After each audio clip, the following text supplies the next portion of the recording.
Keep up the good work, man, and stay flat, okay? Okay, I'm a flat earther.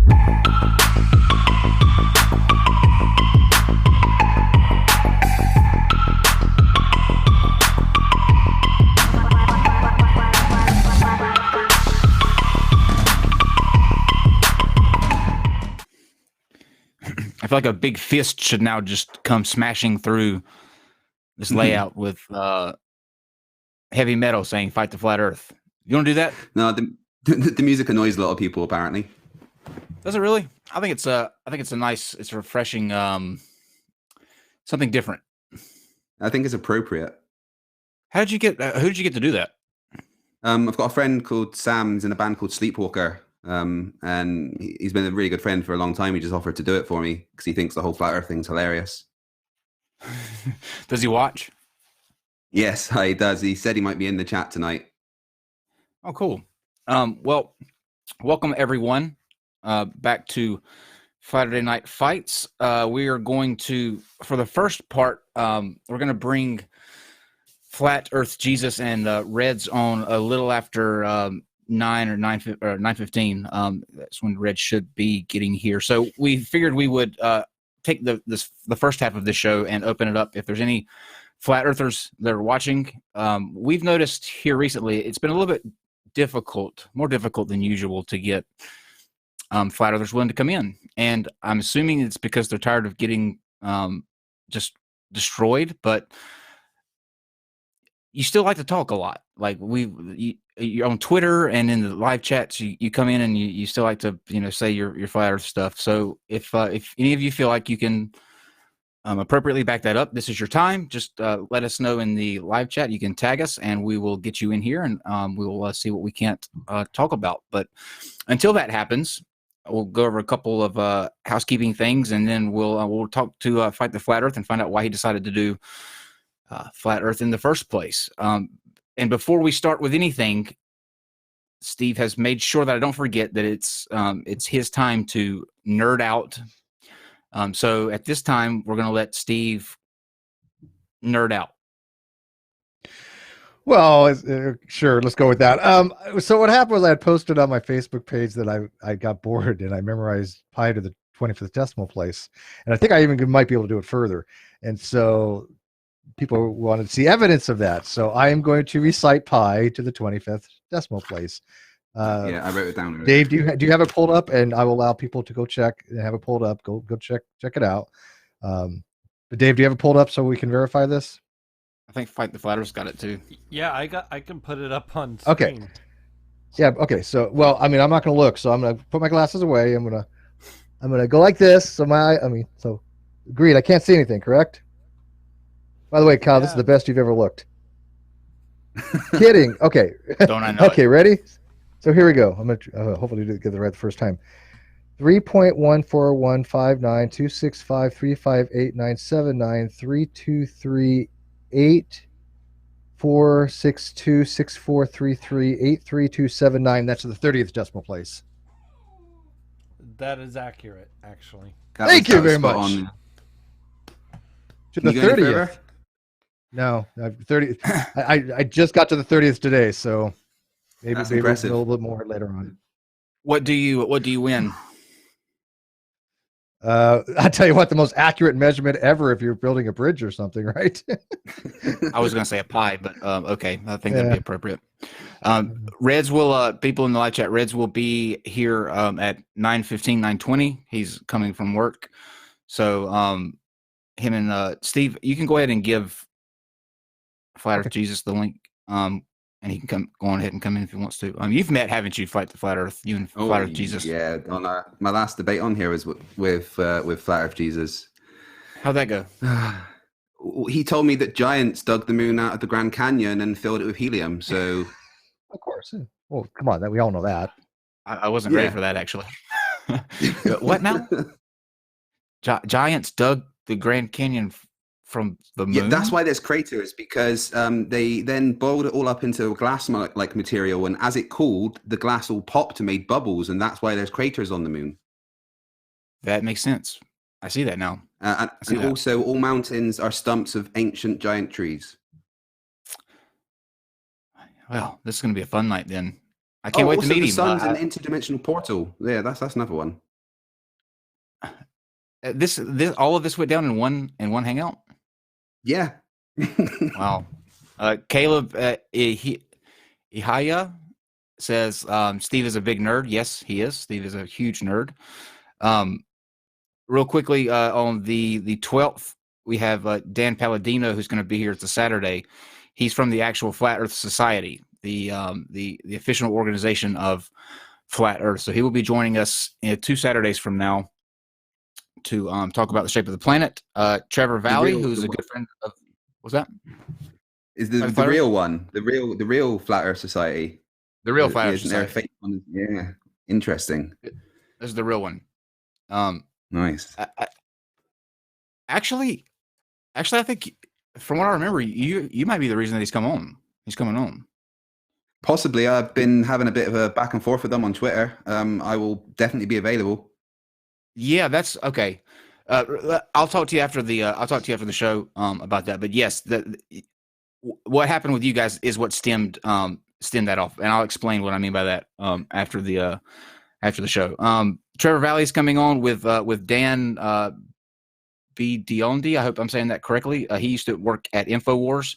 He was a correspondent there. He has his own news thing now. They're going to be debating on the 16th, and then JF, the French guy, yes, the French JF, and John Perry from Stated Clearly will be here on the 19th of February for a debate. One more thing before we dive in here.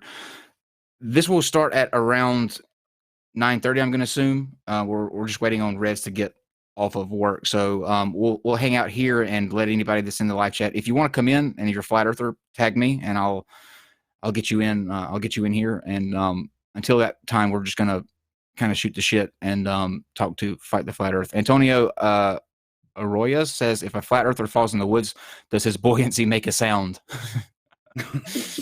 Well played. You know what's funny? I was actually watching your video the other day, Fight the Flat Earth. We've had allegedly Dave on here twice. Yeah. And I'd never caught this before we had him on. And your video, when he explains, he's on that talk show and he says, Stevie, he calls it the theory of dropity. Yeah. Was that the one he was with those two other guys talking to the scientist? No, this was he was on. Video. He's on he's trying to debunk the kind of trampoline demonstration.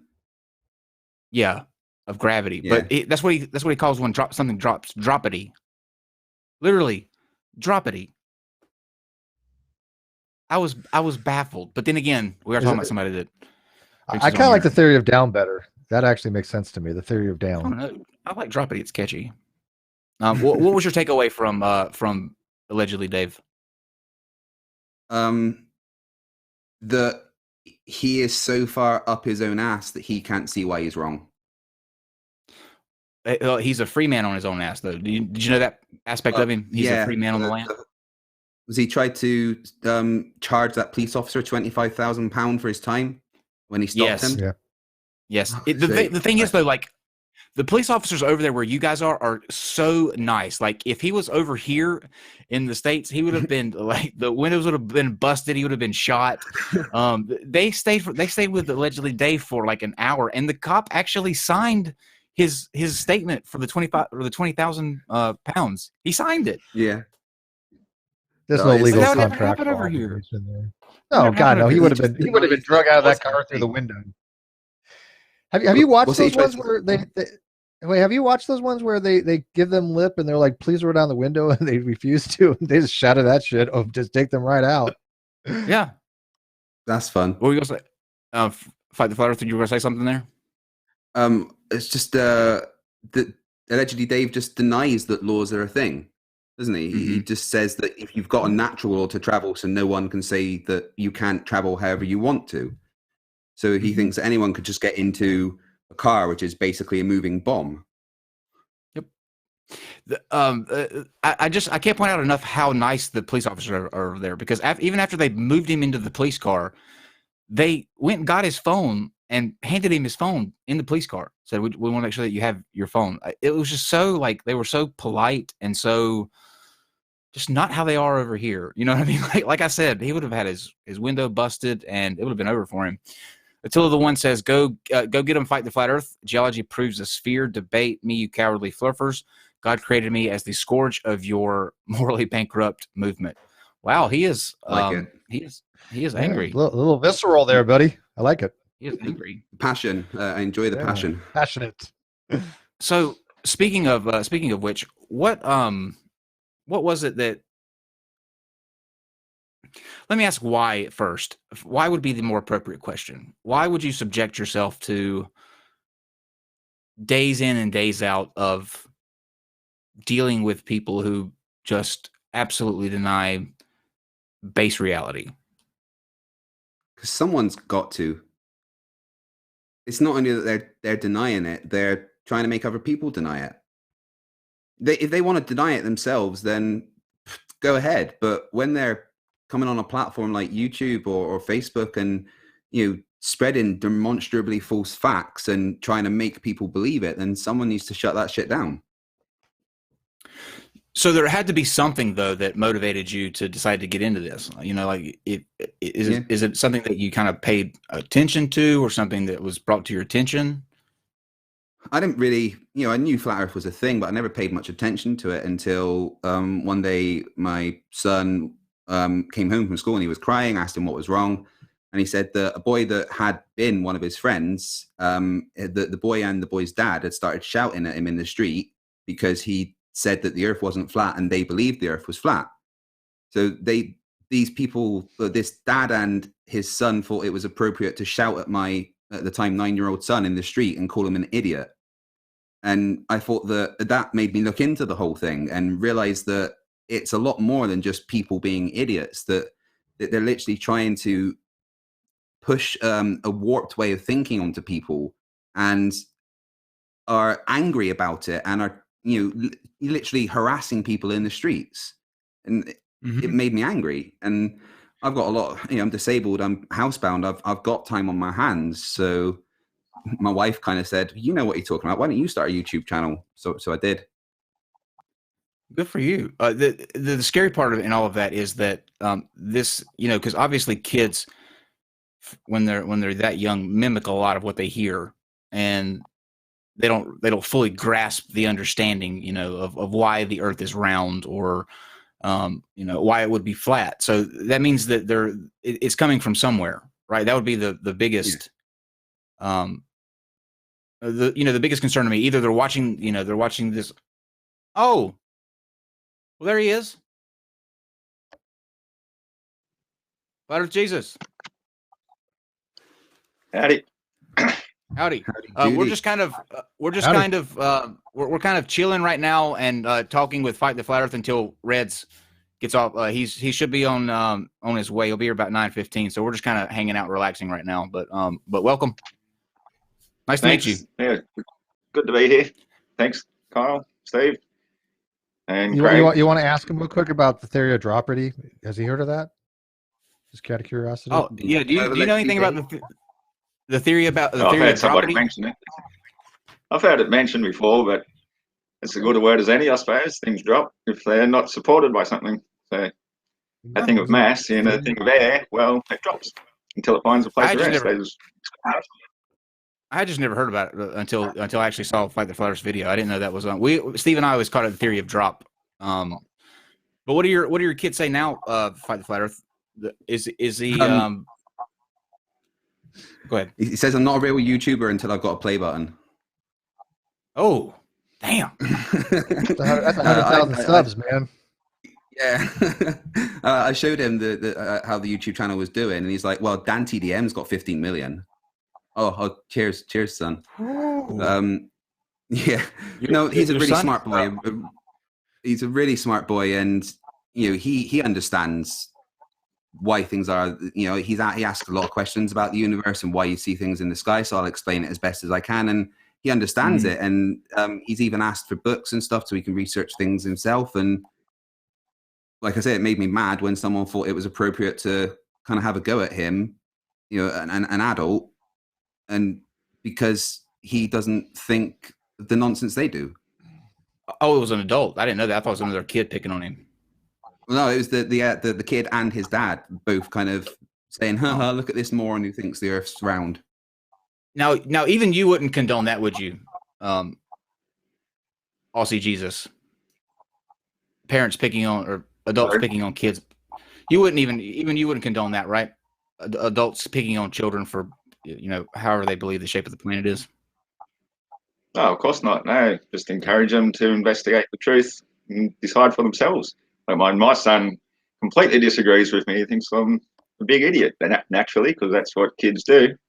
But he's also going on doing a double degree of chemical engineering, so he's sort of on the path of indoctrination. So I support him doing that. I'm happy for him. I think everybody should make up their own minds. Yeah. I gotta ask you a question. I gotta ask you a question about that. Then, if you say that your son, I assume he's bright, obviously, because of the career that he's deciding to go into. Does it not I don't know? Does it not make you question how you see the shape of the planet if he's actually going into the field and studying that, and he's your son? I know you wouldn't think your son would lie to you. Wouldn't that make sense that he would kind of know these things? Of course. I didn't always believe we lived on a flat Earth. For me, it was quite a revelation to discover it. I was the biggest globe head believer you could imagine. I used to talk about things, when I was 17, saying, well, the sun doesn't actually rise or set. It's actually the Earth spinning that creates that effect, creates the illusion of it. I used to know all this stuff inside out. So, I've been a truther pretty much all my life. And it was just through my own investigations that I've come to disagree with him. And we agree to disagree, and I try not to bring it up when we have family occasions. Sure, yeah. I understand that. And we'll I don't want to get into too much about what it is that your investigations, because we'll get to that when Reds gets here. But I thought that's a very interesting thing there, that dynamic, having your son go into that field and you two disagreeing on that. I think that's an interesting dynamic. So Fight the Flat Earth, how have you what is you had a lot of I guess run-ins, I guess would be the correct word, with Flat Out Hero. And yes. he has just been all over the place here as of late. Number one, let's ask everybody this question: do we think that he had the $100,000 that he says he did and was going to pay to Wolfie? I mean, was that ever a thing? To be fair, he said he was going to pay it in installments. He would do it as $1,000 a month. Yeah. So I mean, I suppose that's technically feasible that he could have done that. Okay, so my next question would be then, why isn't he doing that? His excuse was that he shut the challenge date before McToon put in his winning entry, although he has claimed that he is donating $10,000 to charity today and filming it, so we will see if that happens. Over under, if that's gonna transpire. Yeah. He showed an apparent check in a video, which to me looked like he'd drawn it on a piece of paper. But he says that he wants to honor at least something, so he's somehow managed to get this $10,000 that he's going to donate. It was MC Toon that finally put in the winning entry that he accepted, and he's saying that MC Toon found a loophole to get it done, so it still doesn't prove that the Earth is round. Well, I'll tell you this much: we've done several of these discussions, debates, talks with several people, and I've never had a debate begin when he had his debate with the Conspiracy Cats. I've never had someone pull out a gun and cock it as his opening statement. Like literally, Max and I were talking about that earlier. It was just he literally pulled out, and I'm sitting here like, oh man, this is just going so wrong so quickly. We just began. He's already pulling out his gun. He's cocking it and then it went about as well as you could. It went as well as you could anticipate for somebody who starts off cocking a gun. I mean that. Yeah. So when you see that, why would you? what made you want to go in that direction for your first debate here on YouTube? He'd been I'd put something in the comment of one of his videos calling him out as being an idiot, and he was like, well, debate me then. And I was like, well, all right then. And then Flat Out agreed to be the moderator for it, so I thought it would make a good first video for me to do. And I'd looked at the whole challenge and I knew what he was trying to get at, so I thought I could try and explain to him why he was wrong, but he just doesn't accept facts. I didn't expect it to be quite the shouting match that it was. Yeah. Okay. Well, I think I'm getting. Reds, are you here? I just got a message from Red saying that he was here. Dave, is he here on your end? He's not logged in, no. Okay. Well, Reds, if you're listening, Dave will get you the link real quick. I just sent it to him. Yeah. Okay.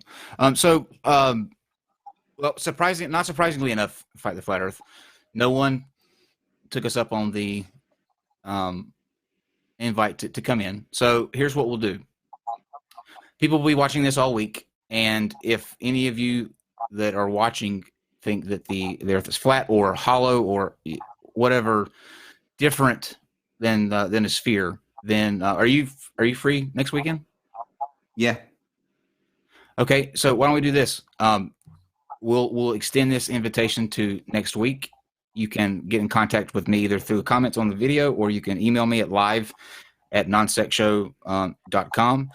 Fight the Flat Earth is extremely knowledgeable about what he's talking about. If you honestly want to have a serious conversation, and because we get your comments throughout the week, like on all of our videos, there are so many people that are saying, it's this, it's that, it's this. Well, we would love to actually have that conversation, and it seems like it's just getting difficult to get.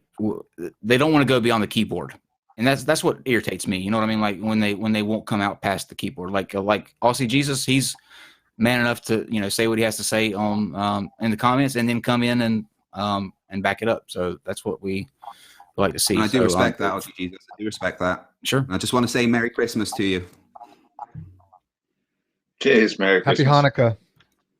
So Fight the Flat Earth, take us out with anything that you want to promote, anything you've got coming up, whatever you want to say, and then maybe next week we'll have somebody to come in. Oh, thanks again, guys, for having me on. It's always a pleasure. A little bit later tonight, I'm actually going to be interviewing Sean G, who some of you may know used to be a flat earther and has recently stopped being a flat earther. So hopefully in the next day or so, I will have that interview up on my channel for everyone to have a look at the reasons why he decided to denounce the flat earth. So apart from that, can you ask him a question for me? I can, yes. Can you? I'll put it on my list. Can you? Because I am curious, because I haven't had a chance to talk to Sean about it yet. But I'd like to know what influence the debate that he had with Reds played, and how much influence some of these people have had on him, as far as his decision to change his mind on that. And he's actually coming on here too, Steve. Oh, is he? I was trying to get him on. I haven't been able to talk to him or contact him really. By the way, Flat Earth Jesus, can we possibly get you some headphones or turn down your volume? We're getting a lot of background noise from you. Yeah, I think it's echoing back through. Do you have the stream playing? No, I think it's from the speakers. There we go. Okay. That's better. Well, still not great, but it's better. I haven't done anything. Okay. All right, Fight the Flat Earth, thank you for coming in and chatting with us, and Nice. We'll see you next week, sir. And you and your family have a lovely Christmas. And you. Speak to you later, guys. Thank you. Adios. Thank you, buddy. All right. Take care. True. You as well. Reds, can you hear us? Yes, I can. How am I coming through? Sound good. Perfect. Sound good. Okay. Like I said, Father Jesus, it's nice to finally meet you. We've been talking for several weeks. I actually reached out to him about 3 weeks ago, I think, and was wanting to get him on. My vacation extended a little bit longer than I thought, so I missed the first time. But it's good to see you back. Glad you came back. And Reds, always good to see you back as well, sir. Always good to be here. Sure. Flat Earth Jesus, can you, because I wasn't here that first time, Reds wasn't here that first time. Let's kind of go back. Like, what's your strongest piece of evidence? Because you said that you did your own investigating and, looking back and going over things. What was the strongest piece of evidence that stuck out to you that led you to believe that the Earth wasn't a sphere, it was flat? Well, I think the most simple thing is just the logic of the nature of water. Like, I spend a lot of time at the beach, and I've done a lot of surfing, swimming, walking, climbing headlands, that sort of stuff. So I'm often out in nature enjoying it. And I just came to understand, well, the nature of water is it's level. It's always got to be contained by higher edges. And so it just came to make really common sense to me that Earth is the measurable bits above sea level. And it's sort of like, to me, just the most logical conclusion you can come to. The idea of having spinning ball of water says that between two continents, you've got this massive lump of water. That makes no sense to me whatsoever. Water seeks to find its flat and level. So if the Earth is some 70-something% covered with water, then where does this curvature exist? It doesn't seem to exist. We've never seen it. We've detected no motion. So to me, the flat, stationary, planar Earth seems to make the most sense. Okay, and Reds, what would you quick? How would you answer that? Well, if you wish to see bendy water, I invite you to come to two locations. One is Tampa Bay, where I actually filmed took a picture of Tampa from 24 miles away, where 300 feet of it was obscured by a big hump of water. Imagine that. Into memories at Sammy's Cameras holiday sale. Oh, nice. I love advertisements. What was that? Yeah. So somebody really wants you to buy Sammy's camera. I'm telling you, I mean, I thought it was a show for Nikon, but apparently that's no longer the case. Interesting. That'd been great. So, but going on with what I was saying, I invite you to go to two locations, Tampa Bay and Lake Pontchartrain. And what I did was I sent over a video to the producers so that he can play it on screen whenever. But you'll actually see a blink test between Tampa when it's very close up and Tampa what I filmed with the Nikon P1000, the flat earther camera of choice, and 300 feet of the buildings were obscured by a giant hump of water. Not only that, but we also see the Lake Pontchartrain Causeway, which is the same elevation over the water, curving with the Earth. Not only that, but what you said is that water is always level. I agree. But do you also understand that level does not mean flat? Level just means tangent to the pull of gravity. That's all it means. So if by being level, water would have to conform to a curved surface, then large bodies of water would be a great place to detect the curvature of the Earth, which is why we have gone to these big, wide open places of water and detected curvature. And if you wish to see it, I invite you here, or I invite you to watch Soundly's videos seeing that. Also, the whole spinning thing, we actually have detected the spin of the Earth. We did it with a ring laser gyro not by a globe earther, but by Bob.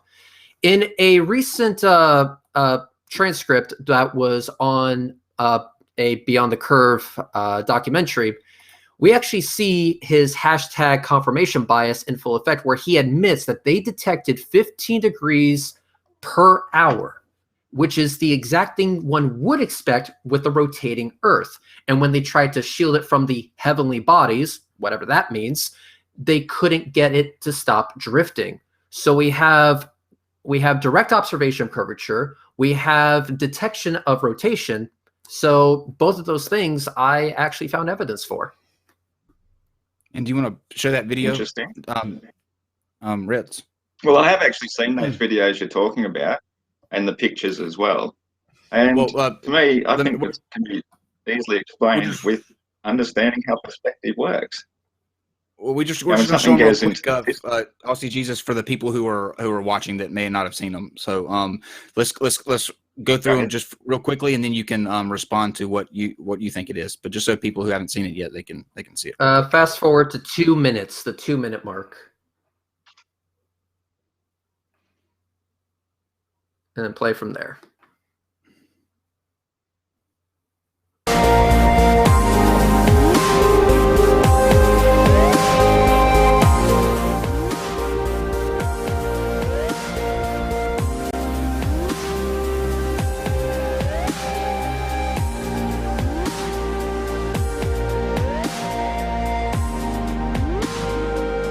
good. I like how you're right on the beat, Red. It's a nice touch, I think. Yeah. Okay, well, Okay, so that seems very obvious to be able to explain that. Like, as you can see, they're all straight lines. The way perspective works is basically, if you've got this new equipment now that we're using, we're able to see much further distances than what we've previously been able to for the common person. And so when you're zooming in on something, you're actually zooming into a point which I call the obscurity point, which is basically everything in perspective. Everything below your feet rises up to eye level. Everything above it appears to sink down, or it gets obscured by what is the physical ground, or in some cases it's the water. So all he's doing is changing his height, and that changes your view of perspective. When you get down low, the water does appear to rise up, because that is just the natural way perspective works. And if you didn't have such good zooming equipment to see into that, then it wouldn't be that apparent. And it's basically something in the far distance being obscured bottom first because it's really tall. You can actually see the bits that's taller, even though it's shrunk like visibly to us in the far distance, it's still visible above the obscurity point because it's quite high. And that's just how all perspective works. It's the same way that the sun appears to set, because you've got your near local horizon, which generally from a 6 foot high point of view, standing on sea level or water level, your obscurity point is at about 3 miles point. That's where everything gets into such a small space, it obscures everything and creates the obscurity point, the line, the vanishing point. There's all different names for it. But the taller things are still visible behind it. So it's really quite simple to explain over a flat surface. On a globe, not necessarily so much. I mean, I know they say the globe is so little amount of curve, but that's simply because the curvature is calculated on natural laws of perspective on a flat plane. So I don't really think that's proven curvature at all. It's just misunderstanding and misapplying the laws of perspective and how we view reality. All right.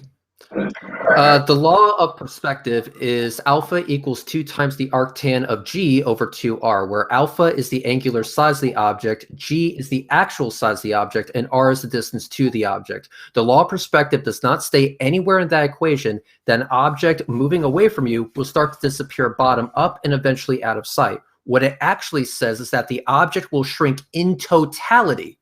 So as those buildings are getting further and further away from me, as I'm viewing them from 24 miles away, I should still be able to see the full structure. They shouldn't arbitrarily be cut off 300 feet up. No, what we're actually seeing is something blocking our line of sight with the bottom of the structure. No matter how people would like to redefine perspective to fit their narrative, perspective does not work the way that you described, and also with the sun. Via the law of perspective, we would expect the sun to shift in angular size throughout the day given your flat Earth model. Any size of sun that you wish to assert, 3,000 miles up, I've heard some flat earthers say, we would expect the sun to grow at 1 angular size, grow to 3 times bigger midday, and then shrink again to the size it was when it rose. Same things with these buildings. These buildings would be shrinking in totality. And as we view these buildings from further and further and further back, more and more and more of the building starts disappearing. And if perspective worked the way that you described, simply zooming in more should allow us to see more of the structure. But one thing that has been demonstrated on Sean Huffer's channel as we were viewing the Chicago skyline from Warren Dunes is that we had a P900 at partial zoom, and we had a P900 at full zoom, and we saw the same amount of buildings over the horizon. So perspective doesn't work the way that you're describing it. Well, it actually does, because what you're missing out on understanding is that the things beneath you also appear to rise up. That is the most misunderstood part of perspective, and it happens at a certain distance. As I explained, it's about 3 miles generally across water level. It's just the way perspective works, and it does start obscuring things bottom first before they get full shrinkage. It's only when they're completely disappeared that you'd say that they're distant enough that they've shrunk sufficiently. But as you can clearly see, the building that is still visible, what you're thinking is curvature blocking it isn't, because obviously the whole building hasn't shrunk. So it's just a misunderstanding of the way perspective works and how everything shrinks towards the center point, both beneath you and above you. So And the one about the angular size of the sun, well, the sun is a different thing again because it is much, much higher. And when something is much higher, you can just see it looking into any corner of your room. As you look across into the corner, you see the angle of a parallel line appearing to go down. You see the floor corner appearing to go up. That's the way perspective works. But given sufficient distance, it will reach an obscurity point, which you don't get because you've normally got a wall in the way first. So that's what stops it from happening. Now, because the sun is so very high, it appears to go this massive pyramid line. That's where pretty much all this sun worship and pyramid power and all this sort of stuff comes from. It's from natural observations of the sun. So when we see it, it appears to go up till it reaches the midpoint, and it appears to go down. And because of that illusion, it doesn't change any angular size. The actual size of it appears due to the height of the actual atmosphere. Like the sun itself, I don't think is a physical body. It's pretty much like, I would say, a black hole in a sense, some sort of portal. And when it illuminates the atmosphere, that's what we see of the sun. So it doesn't have any opportunity to change angular size because it's really not gone far enough by the time it reaches the obscurity point. And you've seen it do this massive pyramid line. Some people film it as an arc because it is also going around us in this big sort of clockwise circle. It follows the equator the whole time. And it's because it changes its actual height throughout the year. That's what gives us the seasons. As it comes down lower to us, it appears to go south. That's another part of perspective. As it gets higher and higher from us, it appears to go north until eventually the northern part gets sun the entire day on the summer solstice. But this illusion of going higher and lower, or the reality of going higher and lower, makes it appear to go north. That's when we here in Australia get our winter. And when it comes down south, which is just done now, we've just had our summer solstice, we have our summer, and it's really, really hot. And if it wasn't for the fact that most of the outer perimeter, the outer, was ocean, we'd probably have really severe summers. Like we get longer, hotter ones than the north ever does. And you can see this too in the colours, the natural colours of people. All the pale-skinned people originate from the north, where during their summer, the sun is away from us. And yet as you get towards the equator, the skin colours naturally get darker. And then as you go further and further south, you'd expect them to go pale again, but they don't. The further south you go, like Tasmania, South America, South Africa, all these places, the skin colours naturally get darker and darker because they're tolerating a sun which is much nearer and closer. And it's just the distance that it goes that creates the illusion of it getting higher and going down again, not any spin of the Earth. All right, I'm going to completely ignore the talk about skin color. But when it comes to the perspective argument, no, the law of perspective and the way vanishing point works is that when the available resolution of your eye becomes insufficient to make out whatever object it is. And for example, if you have a ute that's driving down the road, a VXR8 or a Maloo, for example, and it's speeding away from you, it will start to shrink in totality. And that word is very important, in totality. But if the available resolution of your eye is sufficient, then you will see the object in full. But with a zoom capability, it actually has a better capability than our eyes. The available resolution is actually perfectly fine for a camera with zoom. Therefore, I should be able to see the object in full. What my blink test showed was that we had enough resolution where we should be able to see the object in full. Because if I was simply closer to it and at the same resolution, given closer and my limited eyesight, I would be able to see it in full. It would just be that I would have less of Earth's curvature between me and it, and therefore would be able to see more of the building because curvature is no longer a problem from only 2 miles away as opposed to 24 miles away. Also, if perspective worked the way that you said, then that would mean that as we got higher and higher and higher, the horizon would rise to our eye level, but that does not happen. On August 20th, 2018, I used my DJI Mavic Pro to do that test, and I'm going to ask the producer to play it right now. I started at around 150 feet. I rose to 1,639 feet. That arrow did not move throughout the entire flight. And as I gained in altitude, the horizon actually dropped, showing that the reason why we are seeing what we're seeing is actually not due to perspective. This is yet another example of the curvature that is blocking those objects. Also with the sun again. As the sun would get further and further away from you, we would see a shift in angular size. But when I did this observation myself, when I took a picture of the sun, one picture every 30 minutes at max zoom with a Nikon P900 with a solar filter, the sun did not change in angular size. So the available resolution was perfectly fine for the sun when it was straight up. But yet at the same exact angular size when it was on the horizon, it was now arbitrarily being cut off bottom up and then eventually out of sight, even though the angular size did not change at all. So that must mean something beyond the law of perspective is at play here. And I assert that that thing is geometry, the geometry of a spherical Earth.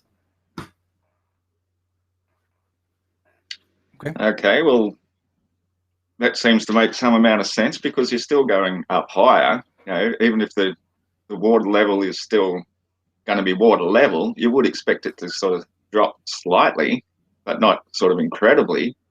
And I don't really know what point you're trying to make there, really, with saying that what you're still able to see beyond curvature by going up higher.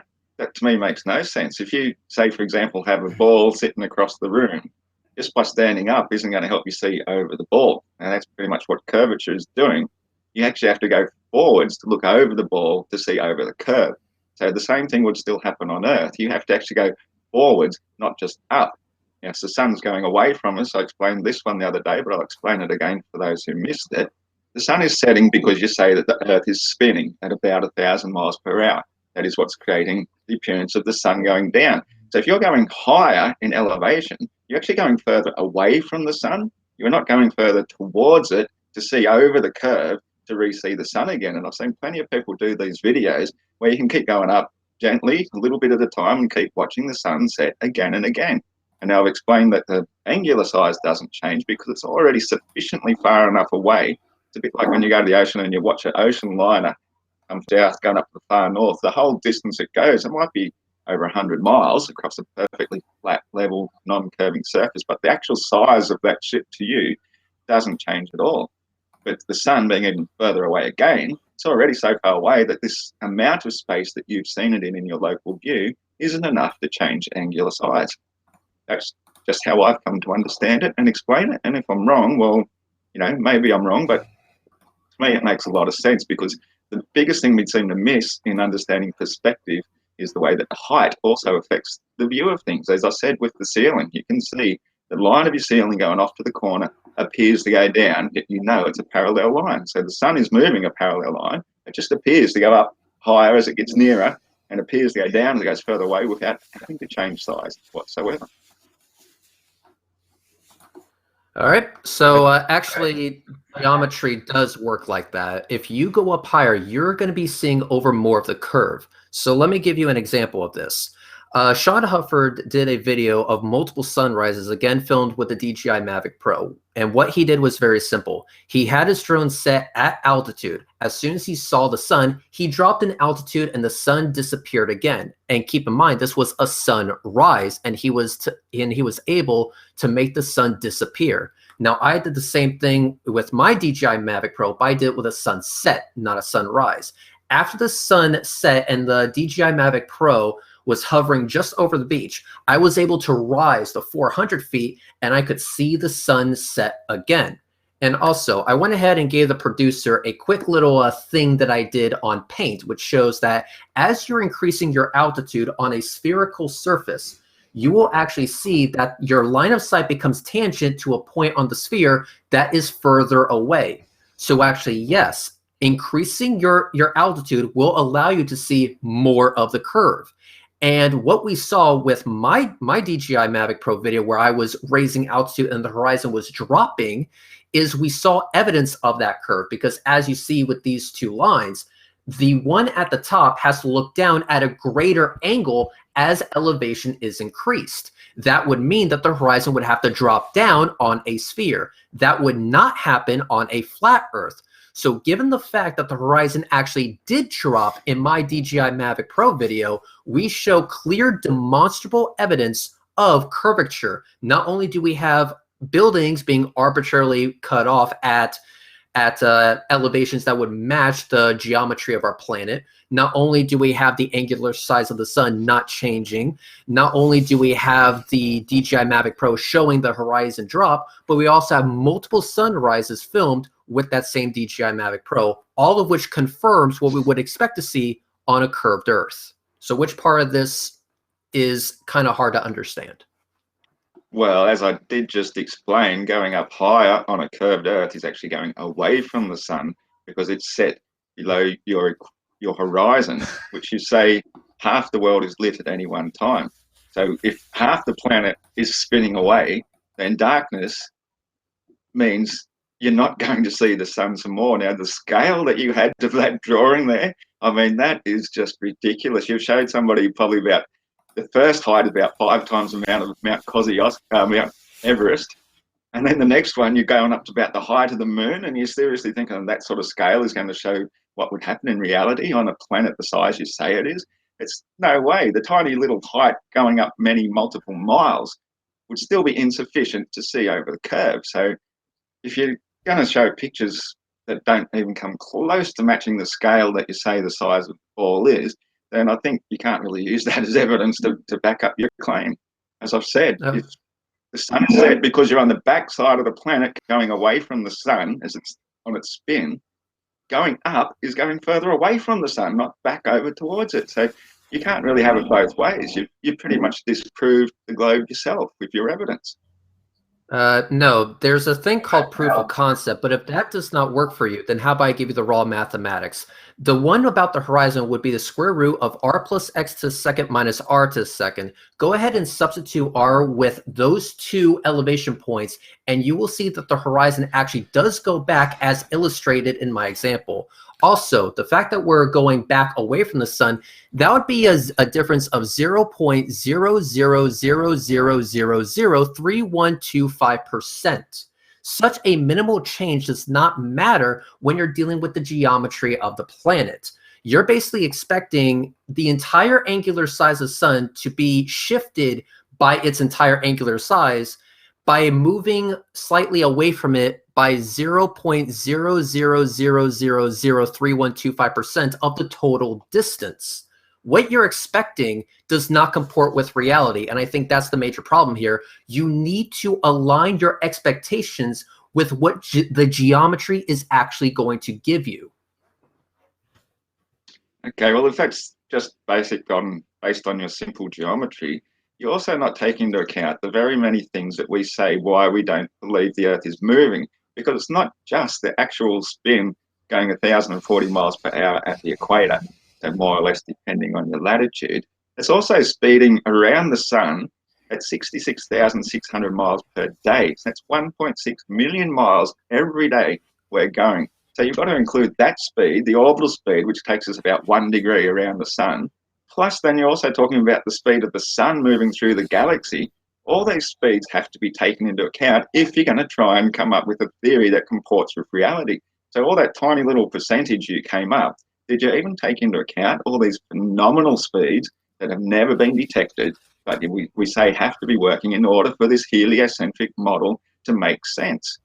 None of them have ever been detected. That's why Einstein invented his special theory of relativity to say, well, we can't detect motion, but if we say we're moving relative to one another, then it makes sense. But relativity is not reality. Reality is reality. So you can't say things move relative to each other when they've all got to be moving at the same time. So the Earth has to be doing all those three speeds.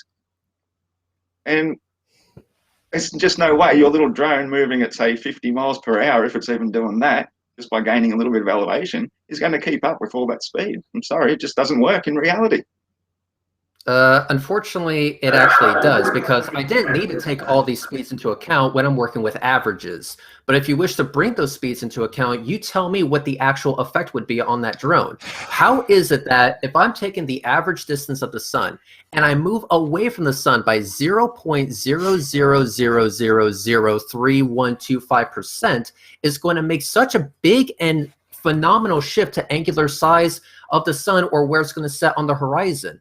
It is such a minimal effect, and yet you're putting so much stock in it. Also, the amount of gravity that the sun pulls on you, go ahead and hug your partner at a distance of 0.0031 of an inch, you will have the same gravitational pull on them as the sun does at noon. Here's another one for you.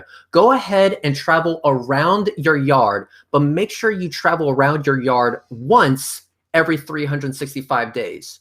Do you feel yourself being flung outward? No, you don't. You really don't. Let's try another one. Go ahead and travel around your yard, but make sure it takes 250,000 years to complete one trip around. Do you feel yourself being flung around? No, you don't. While these speeds are very fast, they're fast at a human scale. But when you stretch it out to the scale of the cosmos, you really see that God is not driving a race car, my friend. God is driving a Toyota Prius and is really concerned about saving every drop of fuel he freaking can. So you, again, need to readjust your expectations. And a note about your geometry comment. No, it's not just geometry. It's just geometry. No, the geometry is important.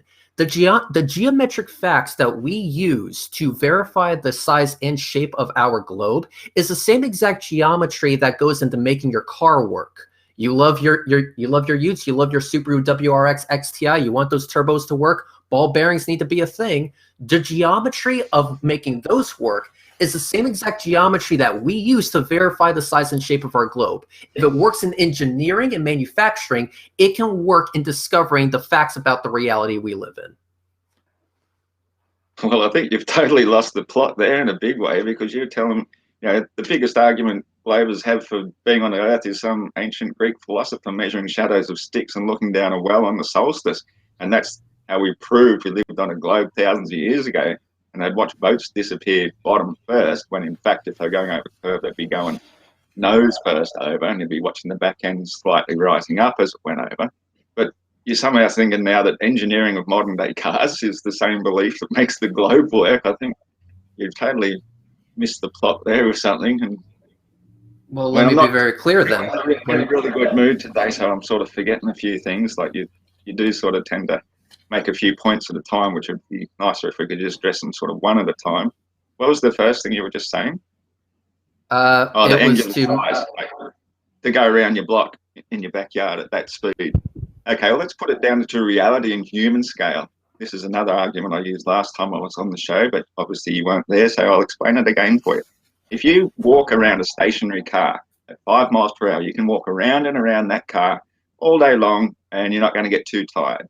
But the moment that that car starts to speed up and just go down the road at 5 miles per hour, you are constantly having to adjust your speed. You'll need to speed up to get past in front of it before it runs into you. Then you need to slow down as you come back around behind it and speed up again. These are the kind of speeds that we're trying to deal with here in reality. When you say that the moon just goes a constant distance from us the whole time, as the Earth is seriously going all these phenomenal hundreds of thousands of miles per hour, what speeds is the moon actually going in order to appear to remain a constant distance the whole time? It must be flying around us as we're going forwards on our 66,600 mile trajectory around the speeding sun, then has to slow right down again, then has to catch back up again.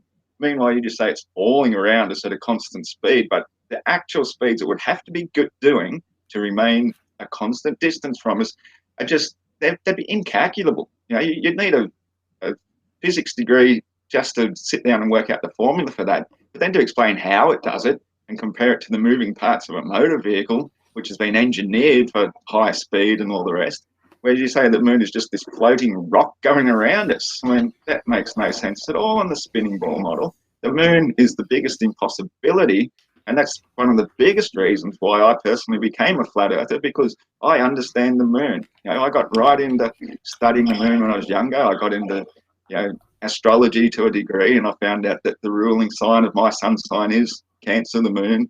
And so I took a great interest in it, and I just found out it is absolutely impossible on the spinning ball Earth model. And yet we just overlook it and say, oh, it's all relative. That explains it. Yeah, just go on with your lives now and just ignore reality and what real speeds must be doing. Okay, let's go ahead and fix your example, because your example is, once again, incorrect. Now, let's imagine that car had its own platform around it. Now, you're only concerned with the platform. All you have to do is walk around that platform. If the car started to move, that platform would move with the car. And if you're walking on the platform, you wouldn't get too tired no matter how fast the car was driving, whether it be 5 miles an hour, 10 miles an hour, whatever, because it wouldn't matter. The reason why the moon and Earth are orbiting the sun at the exact same time is because the moon and sun system can be treated as one object when it comes to orbital mechanics. Newton was very, very good at figuring this out. Not only that, but when it comes to your little stint about oh, the beliefs that we have in engineering cars are the same exact beliefs that we have when it comes to confirming the Earth. Actually, yes, and that belief is that geometry is a thing, and you can't ignore it, as well as the consequences of it. If you are on a sphere, doing certain things is going to have consequences. So my consequence for raising an altitude is that my horizon is going to drop below my level line of sight. When we actually go out and do that, what do you know? Our horizon drops below our level line of sight, which wouldn't happen on a flat Earth. Let's look at another consequence when it comes to angular size. Again, using the actual law of perspective, we would see the angular size of the sun change throughout the day, quite dramatically, actually. And what we see is that it doesn't do that. So what else are we looking for? Multiple sunrises, we have that too. Everything that I have done to look into this, which you guys say do your own research, which is exactly what I did, all points to a round Earth. And everything that you are telling me that points to a flat Earth is just questions of an argument from ignorance. I don't understand how both the Earth and the sun can be going around at the same time that the sun happens to be moving around the galactic center, and I don't understand how how you can get the actual law perspective to do what you want to do and stuff like that. Your misunderstanding of a topic does not mean that the Earth is flat. I'm sorry, that's a weak argument. Okay, well, that's fair enough, but come on, you said a platform, but you're telling me that space is a vacuum. So how can you have both a platform for the moon to be traveling around the Earth as the Earth is going on its annual trip around the sun? I mean, that platform, come on, where did you pull that one from? That's the most ridiculous thing I've ever heard. There is no platform. And the point is, my argument wasn't even quite finished when I said about what this car is doing. Because not only are you just walking around this car to speeding up, slowing down speed, but your next problem is that the car is actually taking off through space at like 100 miles per hour, and you still think that you can just gently waft around it as we see the moon doing, and it still makes sense. So you've even forgotten the third speed in the first place. You know, the Earth is traveling at massive, massive speeds according to your belief, none of which has been detected. As I said, you might have brought up something about what somebody did with a ring gyro laser, whatever you call it, ring laser gyroscope. But that thing was one of these most expensive ones that's programmed to take all that stuff into account. As you use a normal mechanical gyroscope, you find that there is no motion detectable, that it always stays flat and level. That's why they use them in aeroplanes. Planes have never been known to go over curvature. My ex-father-in-law was a merchant sea captain. He spent his whole life at sea, and when he came back and retired, he confessed to me, I believe the Earth is flat. And I thought that was the most insane thing I'd ever heard at the time, because it just went against every belief that I'd had, that no, we're on a spinning ball in space. How can it be flat? How does the water stay in everything? But the more you do investigate and realize that's potentially infinite. We are the physical bottom of the universe, to the best of my understanding. It may go forever and ever beyond Antarctica. We don't really know this stuff, but we do know that Antarctica creates a physical barrier that is virtually impossible to get past, that some of the greatest military people have tried and since wrote up some sort of treaty that prevents anybody from going there. I think we've been imprisoned here by some sort of beings, perhaps. I don't know if, we're imprisoned for, maybe we did something really wrong a long time ago, like this thing that caused a lot of havoc to these giants that really pissed them off, and they decided to try and wipe us out. They came and destroyed the paradise we lived in, all these beautiful giant trees we once lived upon, where we actually lived up amongst the stars, where the trees created so much oxygen. We once lived in this beautiful, infinite paradise, and for some reason or another, we did something that really pissed them off.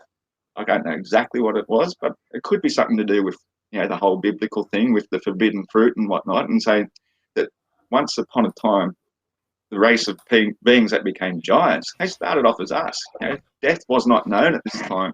So we were potentially able to live forever. And that's why who the giants became, they were just us. But now we live in this totally destroyed world. There's bugger all oxygen compared to what we once had. And we're imprisoned, potentially even with a big dome over us. But I don't think we even need the dome because Antarctica is capable enough in its own right. Giant ice wall, impenetrable get through, no food, no supplies, no fuel. That maybe that's what our goal is, to try and find so-called promised lands beyond Antarctica and stop living in this slave world that we find ourselves imprisoned upon.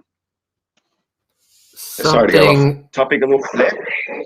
Yeah, I was about to say, your subjective beliefs don't matter to me, and I'm also going to let you in on a little secret. I really don't care what your father believed. What I care is what your father is able to prove. Everything that I have done, I have not given you my personal subjective belief. I've given you my objective observations that can be repeated by anybody, whether you're for the round earth or you're for the flat earth. One of the things that I often get accused of is that I'm simply taking NASA's word for it. I'm simply not doing the research myself. I didn't go out and measure the angular size of the sun, which I did. I didn't go out and actually measure the distance to the International Space Station, which I did. Yeah, I didn't actually go out and film not one, but 30 rocket launches to confirm that they're doing what they say that they're doing, which I did. You know, playlist listed on my channel. I did all these things to try and get away from subjective opinion to objective fact. So I don't want to hear because my holy book. I don't want to hear because my grandfather believed in it, or your father, or whoever. What I want is, what demonstrable piece of evidence can you show me? What can I do to verify that the earth is indeed flat? Well, one of the things that my father-in-law said to me, he was a big Swedish man, big Swedish sea captain, didn't put up with any bullshit. He's very clear-headed, you know, he barely knows how to tell a joke. He's always quite serious. And he says they're going through places like the Suez Canal, where you go through 100 miles of flat level water between lands. Like the curvature formula for Earth, whether or not you follow the 8 inches per mile squared or not, I don't really care, but that is pretty much how you would measure a ball the size of about 25,000 miles circumference. The curvature has to be there, visible somewhere. Now, these big merchant sea ships, they don't ever go over any. You can see time-lapse videos from them where they go for like a month at a time, showing it's perfectly flat the whole way. So it's this delusion of curvature is never visible. And somebody that spends their whole life navigating the oceans, going through all the various canals and ports all around the world multiple times, I think someone like that would be an authority on the subject. He also happens to have a pilot's license. So, you know, an amateur pilot, he's never flown professionally, but he knows his stuff. And to believe somehow, somewhere out of sight, out of mind, this curvature exists simply because you don't understand how perspective works, it's sort of, you have to interpret the facts correctly and not just interpret them to confirm your preconceived biases that you want it to be a spinning ball. There's no evidence of the spinning ball, no evidence of curvature. World record photos of nearly 300 miles. People taking infrared cameras up in planes and seeing 500 miles. None of that should be possible on a ball, they say, the size that we live on, because there is no curvature. Okay, then so I will also point you to Soundly's observation with said infrared camera, which shows curvature. I'll also point out the fact that that world record photo is a world record, and it's a world record for a reason, because on a normal day when the atmosphere isn't helping you a metric Helton, is that you will actually get blocked by the curvature of the Earth. The Chicago skyline mirage is just another such example where the amount of refraction needed in order to see as much as the city that we were still seeing is 0.12 degrees of refraction. So since we know for a fact that the atmosphere does bend light, as it has been admitted by even other flat earthers, that you just need to be very lucky, and I'm pretty sure you will even be able to beat that that world record photo. And also keep in mind that world record photo was taken of a mountain that was very much above sea level. Also with the canal, actually, yes, those ships do go over curvature. Just because the Earth is so big that it doesn't seem like it to your father or grandfather or whoever it was, doesn't mean that the curvature is not there. Maybe the curve is just very subtle, and you need the compressed perspective, as I was able to see over 24 miles, in order to make it visibly apparent. If you're looking at a blank ocean, if you're in the middle of the ocean, you will be able to, it will look flat to you. But zoom in with the help of a visual reference, like with a ship or the Lake Pontchartrain Causeway, the curve becomes immediately noticeable. And I challenge any flat earther, I challenge them, go to Lake Pontchartrain, go to the Marriott Hotel at the parking garage and film it with your P900 and tell me that there isn't a curve. Okay, well, I will agree to disagree with you on that one, because I just think you're not understanding the way perspective actually works in reality. You're just using it to fulfill this preconceived bias where you don't understand that everything below you appears to rise up. If this was the case on the Earth, you're basically trying to explain the Earth is, it's like we live on some giant golf ball dimple, where we live in the bottom of a dimple. Everyone's in their own personal bottom dimple. It always rises up 3 miles all around in every direction. But as you get higher, the dimple also rises with you. And as you get to a certain height, like I've proven plenty of times on some of my videos, which I've just taken down in Byron Bay, a place, one I call Julian Spective, where you can see a place called Julian Rocks. It's just a small rocky outcrop. Now, when you're at sea level, it's entirely above the horizon. Now, this is where the people got this preconceived idea that that's where the curvature begins, and so things start disappearing over it because of curvature.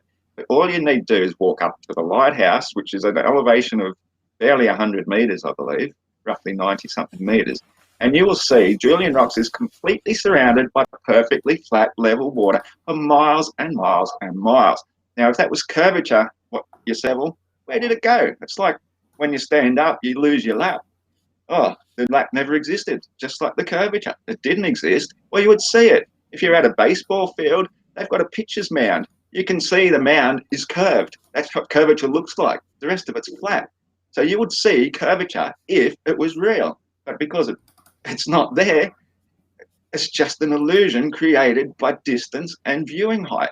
So you've totally misinterpreted the way you view perspective. And I've seen this other famous picture, I'm not sure if it was you or Samley that did it as well, where they're showing the pylons across Lake Pontchartrain. So you've got two factors happening there. As they recede into the distance between them will also appear to shrink. And as they get to a certain point, you've also again got the distance below you rising up to start blocking them off bottom first. And this is exactly how a circle appears on a computer because of pixels. The more compressed the little bits get together, the more it creates the illusion of curvature. But you zoom in on anything curved on a computer, you'll eventually see it's just made out of square, straight lines.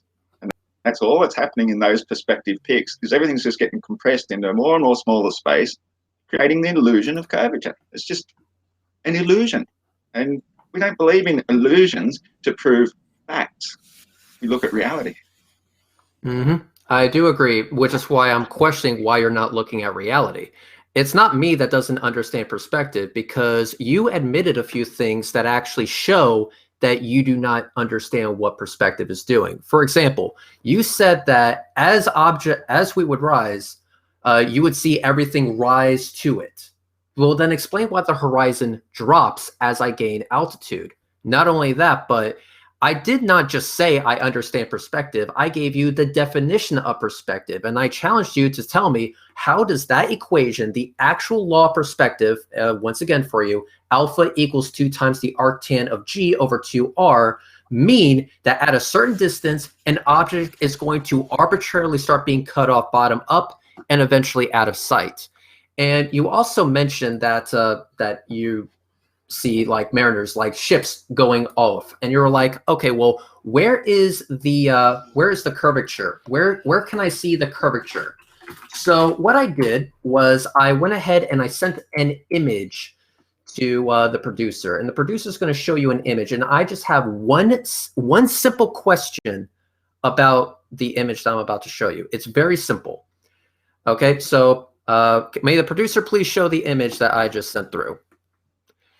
And what you're gonna see here is actually a ship. It is a giant tanker ship, the type of tanker ship that makes these very long journeys.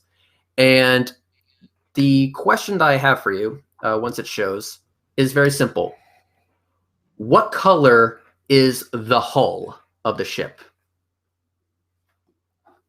Yeah, it's not a very clear picture here, sorry. Can't really see the color. Yeah, so what you're seeing there, that white that you see that is on the right side of the image, that is actually the wheelhouse of the ship. And everything that is to the left of that wheelhouse is the entire tanker ship. So my question to you is, what color is the hull? Well, what difference does the color make? It appears to be bluish, doesn't it? Okay, my question is, why did you not say red? Because I can see a red strip there, which is, red is one of the first colors to disappear with distance, as anybody would know who's ever done any diving. I haven't personally dived, but my father used to run a diving business. I'm not talking about the brown that's above the hull. I'm talking about the hull itself, the bit that the wheelhouse is sitting on. So you said you did not say red. Producer, can you please show the... you know what? That was actually my bad. I should show you the second picture because that's actually where that question was pertaining to. Producer, can you please show the second image, please? Okay, so once again, I asked a question. Why did you not say the color red? Okay, because obviously the viewing height had the red part obscured. Now that you're up higher or nearer to it, you can see more of the bottom part because that is how perspective works, as I keep explaining. The things below your feet are always rising up to that obscurity point. Otherwise, why isn't all the water looking straight down across? If that's the way it works, you know, you're still living in this golf ball dimple world where everything rises up to a certain point. But you can't explain how that works unless we're all in the bottom of a golf ball dimple, and that really doesn't make a lot of sense to me. No, I can actually explain it, and I'll explain it right now. The reason why you didn't say red is because you didn't see the color red, and the reason why you didn't see the color red is because it was blocked by the curvature of the Earth. Both images were taken at the same elevation above sea level. The only thing that changed was my distance to the ship, because one was taken on one side of the Sunshine Skyway Bridge. After driving across the Sunshine Skyway Bridge to get closer to the ship in question, then you were able to see the entire hull of the ship and the red part of the ship, the water line. And not only that, but explain its distance. yeah. But here's the thing: with your version of the law perspective, that still means that parallel lines do not intersect by definition. My line of sight is just that, a line. And if the Earth really is flat, and since parallel lines do not intersect by definition, I should have been able to see the red portion of the ship, given that I had more angular resolution to work with it being zoomed in than I did when I was close and all the way zoomed out. So you asked, well, you asked where is the curvature, and I gave you necessarily intersect. But what's happening? Let Reds finish his thought, and then we'll go to you. Sounds good. Yeah. All right. So we showed you not one, not two, not three, not four, not even five, but 6 examples of curvature, and these aren't examples that I got from NASA, JAXA, SpaceX, ULA, Boeing, Sierra Nevada Corporation, or Blue Origin. I didn't get any of this from any of those. I got them from my own observations and observations that I have done with my friends. And we did not go out there trying to disprove a paradigm. We went out there with observations that could disprove it. Our wants and desires be damned in that case.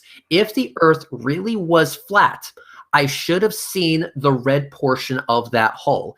If the Earth really was flat, I should have seen the angular size of the sun change throughout the day. If the Earth really was flat, there would not be two pole stars in which the stars rotate, and so on and so forth. Basically, the mountain of evidence for the curve and the globe is just overwhelming at this point, because I did what you told me to do, what flat earthers in general told me to do, research it for myself, and I'm here talking about it now. Okay.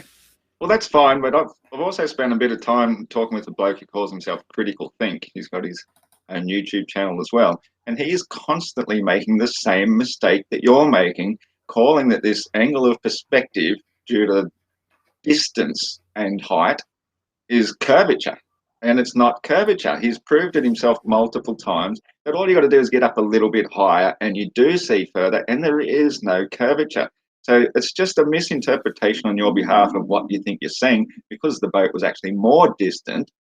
As I keep trying to explain to you, you look into the corner of your room, especially if you're in a large room, and you look at the way the floor angle, it goes up. Now, because it's in a room, it hits a wall, it doesn't keep going. But in reality, in a big outdoor area such as the ocean, it will rise to that point because your angular viewing height isn't sufficient to see beyond that obscurity point. As I said, it's about 3 miles from a 6-foot viewing height. Everything sort of gets compressed into this place because of the distance. So if you're only then 2 miles away from the other side looking at it, you will see much more of it because it's not obscuring it.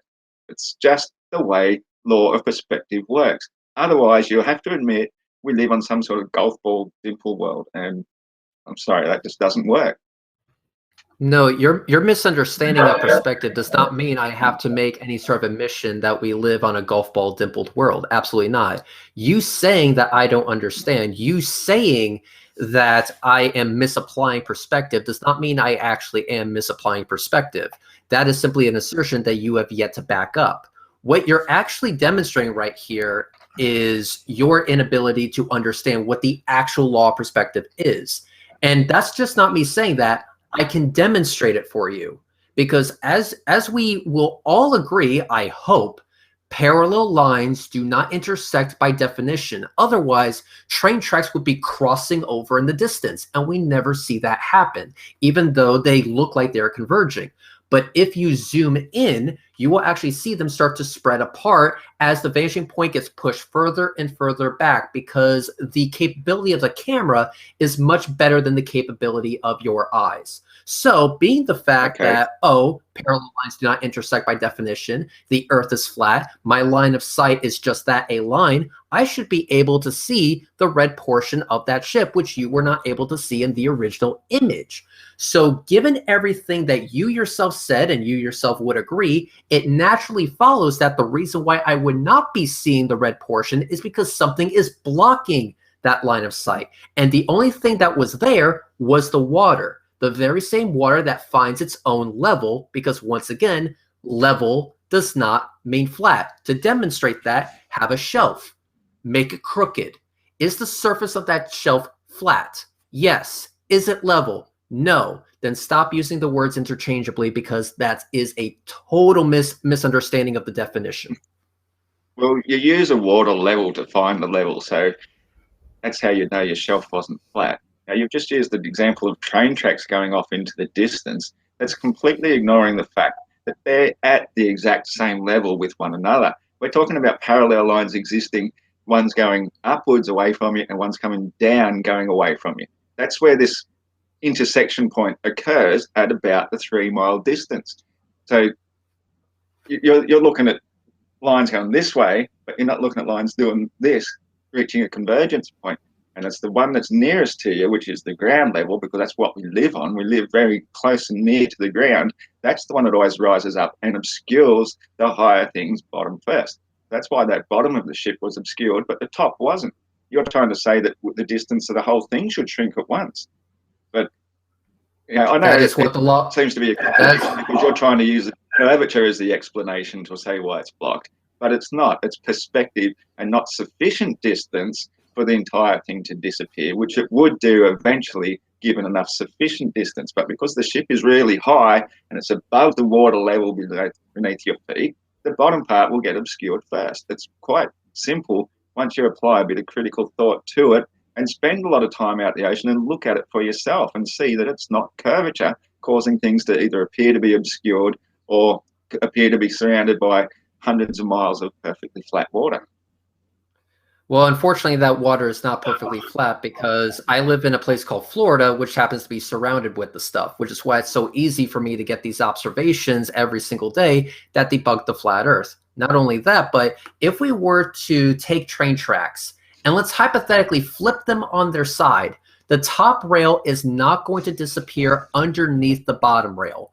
I can pretty much guarantee that because perspective does not work the way that you are asserting. The way that you are asserting that perspective work is that parallel lines would intersect. Well, then they're not parallel. So if we are going to actually say that there's no... No, the room thing actually shows how it works. No, the room the ceiling is going down.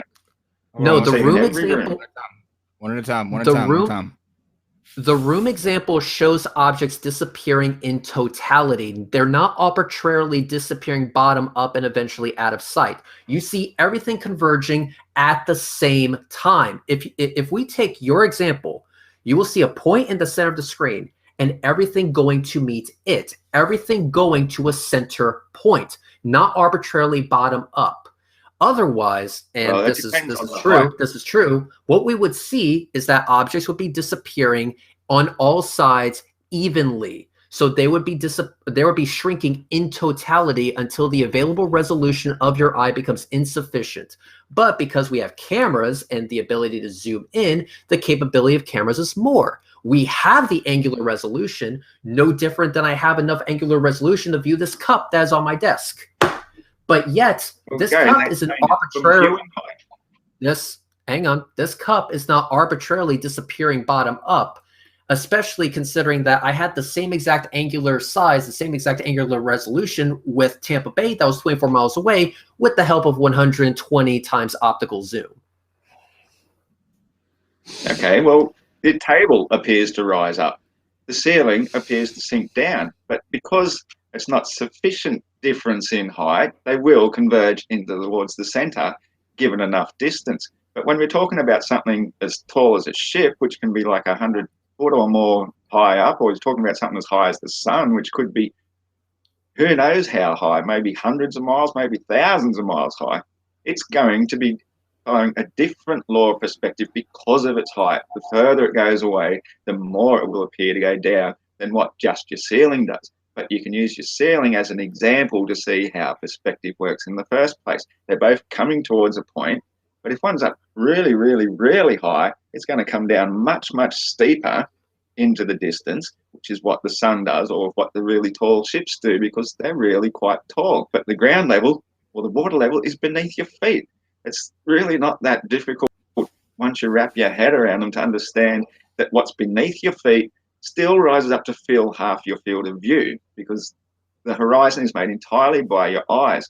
Now, you might say that it appears to get slightly lower as you get up really high. Well, you'd kind of expect that anyway. But for most intents and purposes, where we live on the ground, we don't generally climb really tall mountains all the time. But where I happen to live, I live in like the most beautiful scenic area, plenty of ocean. It's called the easternmost point of Australia.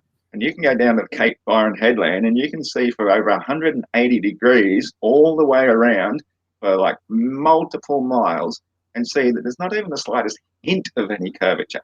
And yet when you're sitting here, like I've got sitting in front of a round table, the entire table is very much round, even though the distance part away from me is rising up. I still know it's a flat, level, perpendicular or parallel table to the floor. But perspective, you can see it on the small scale and you can see it on the big scale. It's just on the really big scale, you have to sort of take a few more things into consideration and not fool yourself into thinking it's curvature. Which is why I have worked really hard to not fool myself into thinking it's curvature. But there's two things that I want to point out. You said that everything would meet in the middle via perspective. You said this yourself, and that's something that I agree with. As I said before, perspective works in that way because everything is going to shrink towards the center of your vision, your level line of sight. then please explain to me why the horizon was dropping. If the Earth really was flat, it would stay at that center point, per the law of perspective. But yet, as my drone was raising altitude, the horizon actually dropped, as we would expect to see on a sphere. Not only that, but I also have to ask you a question. You mentioned that as we get higher, that there was a different law perspective. There's a change to law perspective. So I guess my question in that one is, how many different laws of perspective are there, and can you define what they are? Okay, well, there's basically, I would say there's at least 3 different aspects to it. You know, your X, Y, and Z axis. Your viewing height determines your distance you're able to see, where things start getting obscured bottom first. So as you get higher, you actually do see much further because it's not curvature at all. You actually change your angular view. Now, the normal angular view, which I described with the 6 feet to 3 miles, works out at roughly 1 in 3,000. That means if you've got a ruler, a big meter-long ruler, you've got 1 tiny little millimeter, and you've got 3 long meters. That's basically the sort of angular viewing height we're normally talking about when you're standing at sea level. It's 1 in 3,000. So just by doubling your height to 2 millimeters, you're actually being able to see much, much further. Whereas if it's on a globe, it would make virtually 0 difference. Yet all I have to do when I'm down at the beach is just walk up to the sandhills, and I can see heaps further out across the ocean, watching whales coming in from multiple miles out distance, to the point where I strain my eyes to see their blowholes when they're coming sometimes. Because the curvature formula that you believe at the 3 mile point being the cutoff point is clearly not the case, just by changing a couple of meters. So the whole concept of calling it curvature just doesn't fit with the reality that we actually see. You only have to change slightly to see a much higher angular view. So the far distant one, of course, of everything beneath you is still always rising up to eye level. And when you use your drone, you're actually not using your eyes. The drone is automatically adjusting to try and keep some sort of level that it has. But the level we view in reality is our eyesight. So, you know, if you go up in an aeroplane, your horizon does rise to eye level. If you use a theodolite or something similar, what you're really doing is measuring what your level would be at that distance where your obscurity point is, giving you the illusion that it's actually gone lower. But in reality, it's still always come to your eyesight, eye height, because that's just how it works. It always rises up to the middle. But the thing that you're often forgetting, though, as I keep trying to explain, is that when something is really tall, it will be visible for much further beyond the obscurity point. That's how perspective works. It's not a thing caused by curvature somehow magically rising up away from you in every direction. Except that that's not how perspective works, and I'll explain it a different way. The top of that building is pretty much at the same distance away from me as the bottom of that building. So if the bottom of the building is disappearing, then so should the top of the building in that example. If I were to have that building up in the air, like let's go ahead and just say I'm going to magically make this building float in the air and move it slowly away from me, I would be seeing that building disappearing in totality. There would be no arbitrary point where I wouldn't be able to see the bottom of the building. I would see the building as a whole. Simply adding a road underneath it that your line of sight rides on does not make that change. Basically, what you're saying is that at a certain point, arbitrarily, with no mathematics or examples to show this, your line of sight dips so that parallel lines actually do intersect, which goes against all geometric facts. So basically, your version of perspective has no backing to it that comports with reality, and has no mathematics that makes it so that we can actually use it to make viable predictions. Well, you're calling it intersection, calling it obscurity. It obscures things because the things nearer to you appear bigger. And so the nearer something is, the bigger it will appear, and the more it will obscure things that have disappeared, such as the building in the far distance, and it will obscure it bottom first because of the height. The tall part of the building is much higher than your nearer obscurity objects blocking it. And so that's why you're seeing it happen in the distance, because the ground and the water and everything is still physical something there appearing to rise up due to the law of perspective, whereas the top of the building being much taller, as you showed with your ship, being much taller, you will see the top part of it, but the bottom part is obscured because everything before you and it is just rising up to block it. It's really a simple concept once you start understanding. And I said basic mathematics, it's approximately 1 in 3,000 ratio. That's your angle height of view. Change your angle height, get up higher, you'll see much further. You'll see more of the object and less things in front will be obscuring it. It's very, very straightforward. It is straightforward, I will agree. And the very moment that you are able to make two parallel lines intersect or have one obscure the other in CAD, or if you draw it out on a piece of paper, the very moment that you are able to do that, you will actually have a viable definition of perspective, and I will become a flat earther tomorrow.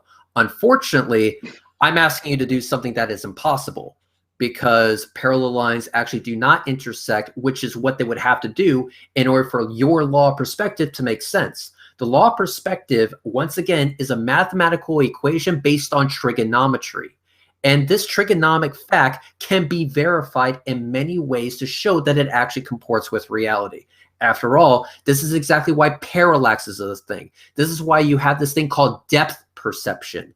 If perspective worked in the way that you think it did, then I would recommend returning those glasses that you're wearing, because that's exactly the type of principles they were taking into account when they were making those.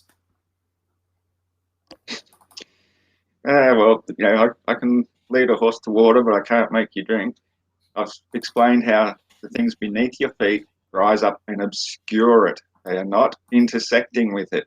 They are creating an obscurity point where the bottom parts are obscured because they're too far away to be seen above the things nearer to you. That's, yeah. You keep coming up with the term intersection. There's no intersection. It's being obscured because of the distance. Yeah, because our line of sight is intersecting the water, which is causing the obscurity. So basically, you're saying that it is an obscurity point. Okay, what is it? What is obscuring it? I don't fucking know. Well, I'm sorry, I'm not going to accept that answer. What I see with my own eyes when I am taking these images is water. I am seeing that where there should be red on that bow, there is actually water. Where I should be seeing buildings, trees, and the beach line, I'm actually seeing water, the very same water that finds its own level, showing that not only does level not mean flat, but the ocean of our beautiful round Earth is also not flat.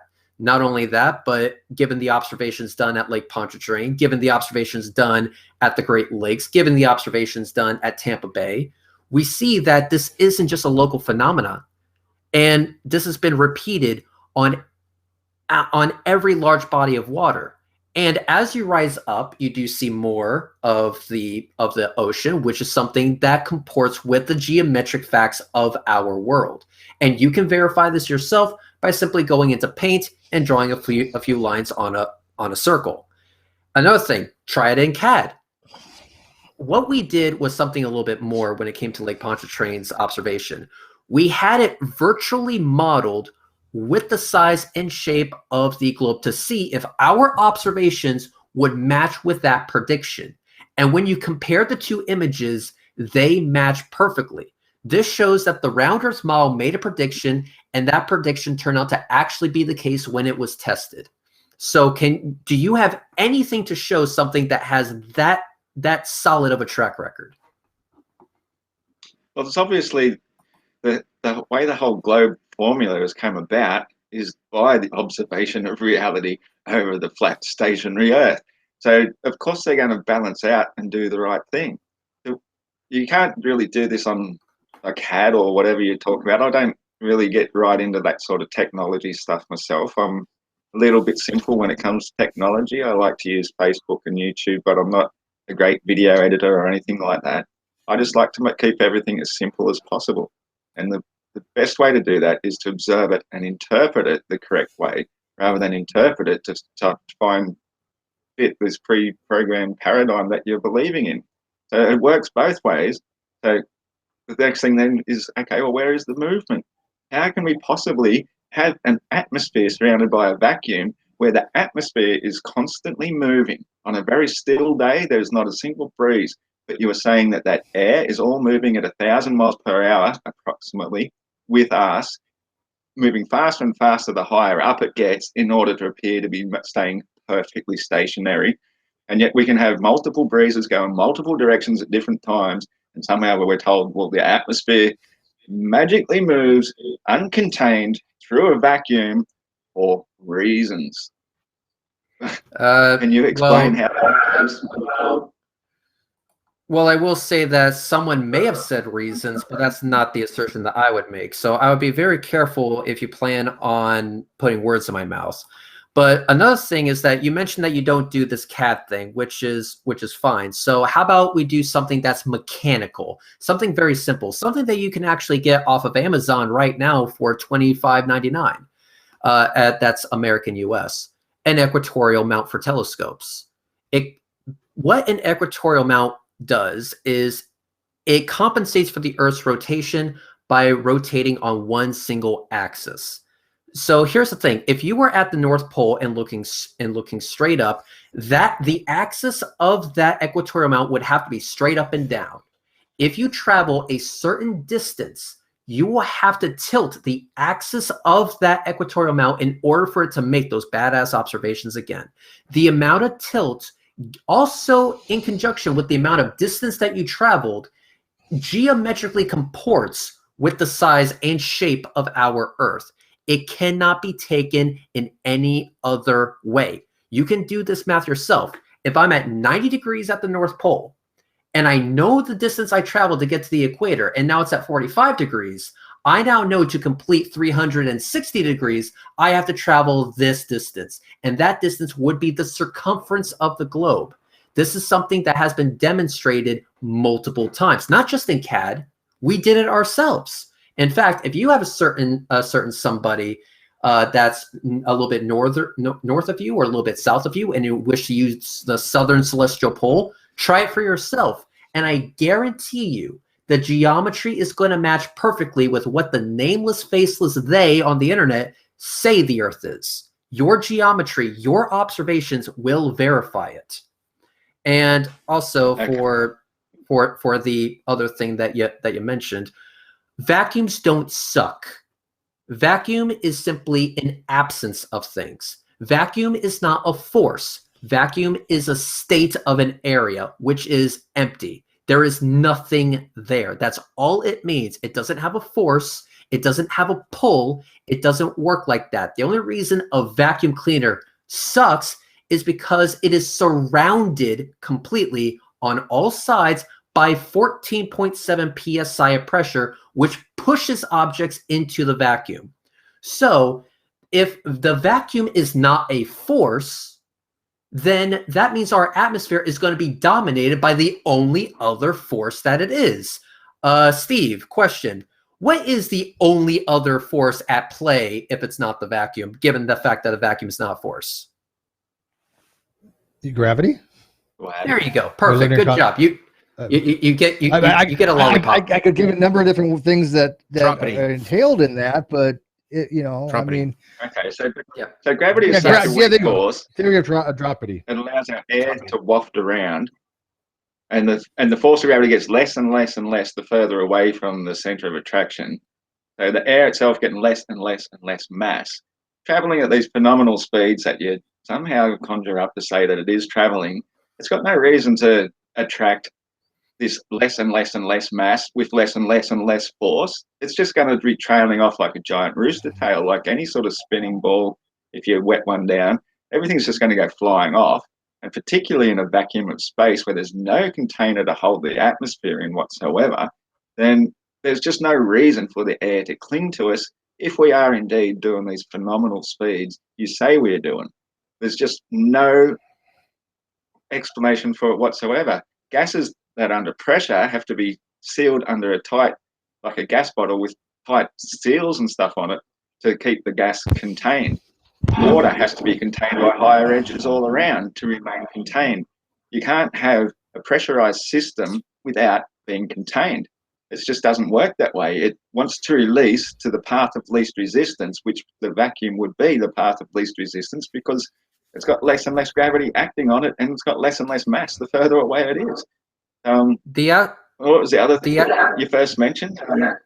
The astronauts on the International Space Station have just as much gravity up there as we do down here, just as much. So this steep drop off in gravity that you are talking about, it doesn't exist in the way that you think it does. The difference is minimal. And by the way, since I just mentioned that that vacuums don't suck, the atmosphere is going to stick to whatever is containing it. So you said that our atmosphere needs a container. Gravity is the container. In order for the atmosphere to fight against gravity, something external to it would have to do the work. Since a vacuum isn't going to do the work, because vacuums don't do work, i.e. they're not a force, what is the atmosphere to do other than cling to the ball that is providing that force to begin with? So you say that, oh, you need a container. You need a container in order to keep the atmosphere clinging to the ball. Gravity acts as that container, as does for all the oceans of the Earth. Well, very simple explanation to just totally debunk that would be like being an aeroplane, a pressurized cabin, and somebody shoot a hole through the window. You know what's going to happen there. It's not going to be pretty. That's what happens under different gradients of pressure. Everything seeks to equalize to the path of least resistance, not to the path of most resistance. So that the nothingness of space would be the path of least resistance to go to if, in fact, you're traveling at these phenomenal speeds, which is like at least double the speed of the high-speed jet airplane just for the actual rotation, let alone the speeds you say that the plane doesn't really have to account for, going 66,600 miles an hour through around the sun. The plane can just pretend that all this atmosphere pushes it around with it, just like the hot air balloon doesn't have to take into account any of the motion of the Earth. The helicopter never needs to take into account any of the motion of the Earth, because there is no motion of the Earth. It's as simple as that. You don't have to say that atmosphere magically moves at thousands and thousands and thousands of miles per hour to appear to be perfectly still. Then you're going to have to explain to me why there's a 45-minute difference between a flight from New York to LA and then a flight from LA to New York. You're going to have to explain that one to me if the rotation is not a thing, because that is a direct consequence of the rotation. Also, the reason why if you were to shoot a hole in a plane at altitude is because the plane has more atmospheric pressure than the outside. However, that's because it was brought up from the bottom. If you were to bring that plane back down to where the pressure is equalized, you would have literally nothing to worry about because the pressure is equalized. Now, if you go ahead and bring that plane up, shoot a hole through it, it's going to equalize with the outside pressure, which is still underneath the force of gravity. So I don't understand where you're going at. Let's hypothetically say that you took that plane all the way to space, all the way in vacuum, where the International Space Station was, somehow, and you shot a hole through it. Yes, the air is going to escape that plane, but then it's going to float back down to Earth because of gravity. And because the further down you go, the more layers of atmosphere there is, therefore the heavier it is, therefore the more amount of atmospheric pressure there is, it will eventually get back to where it started, eventually, because currents are a thing. Convection is a thing.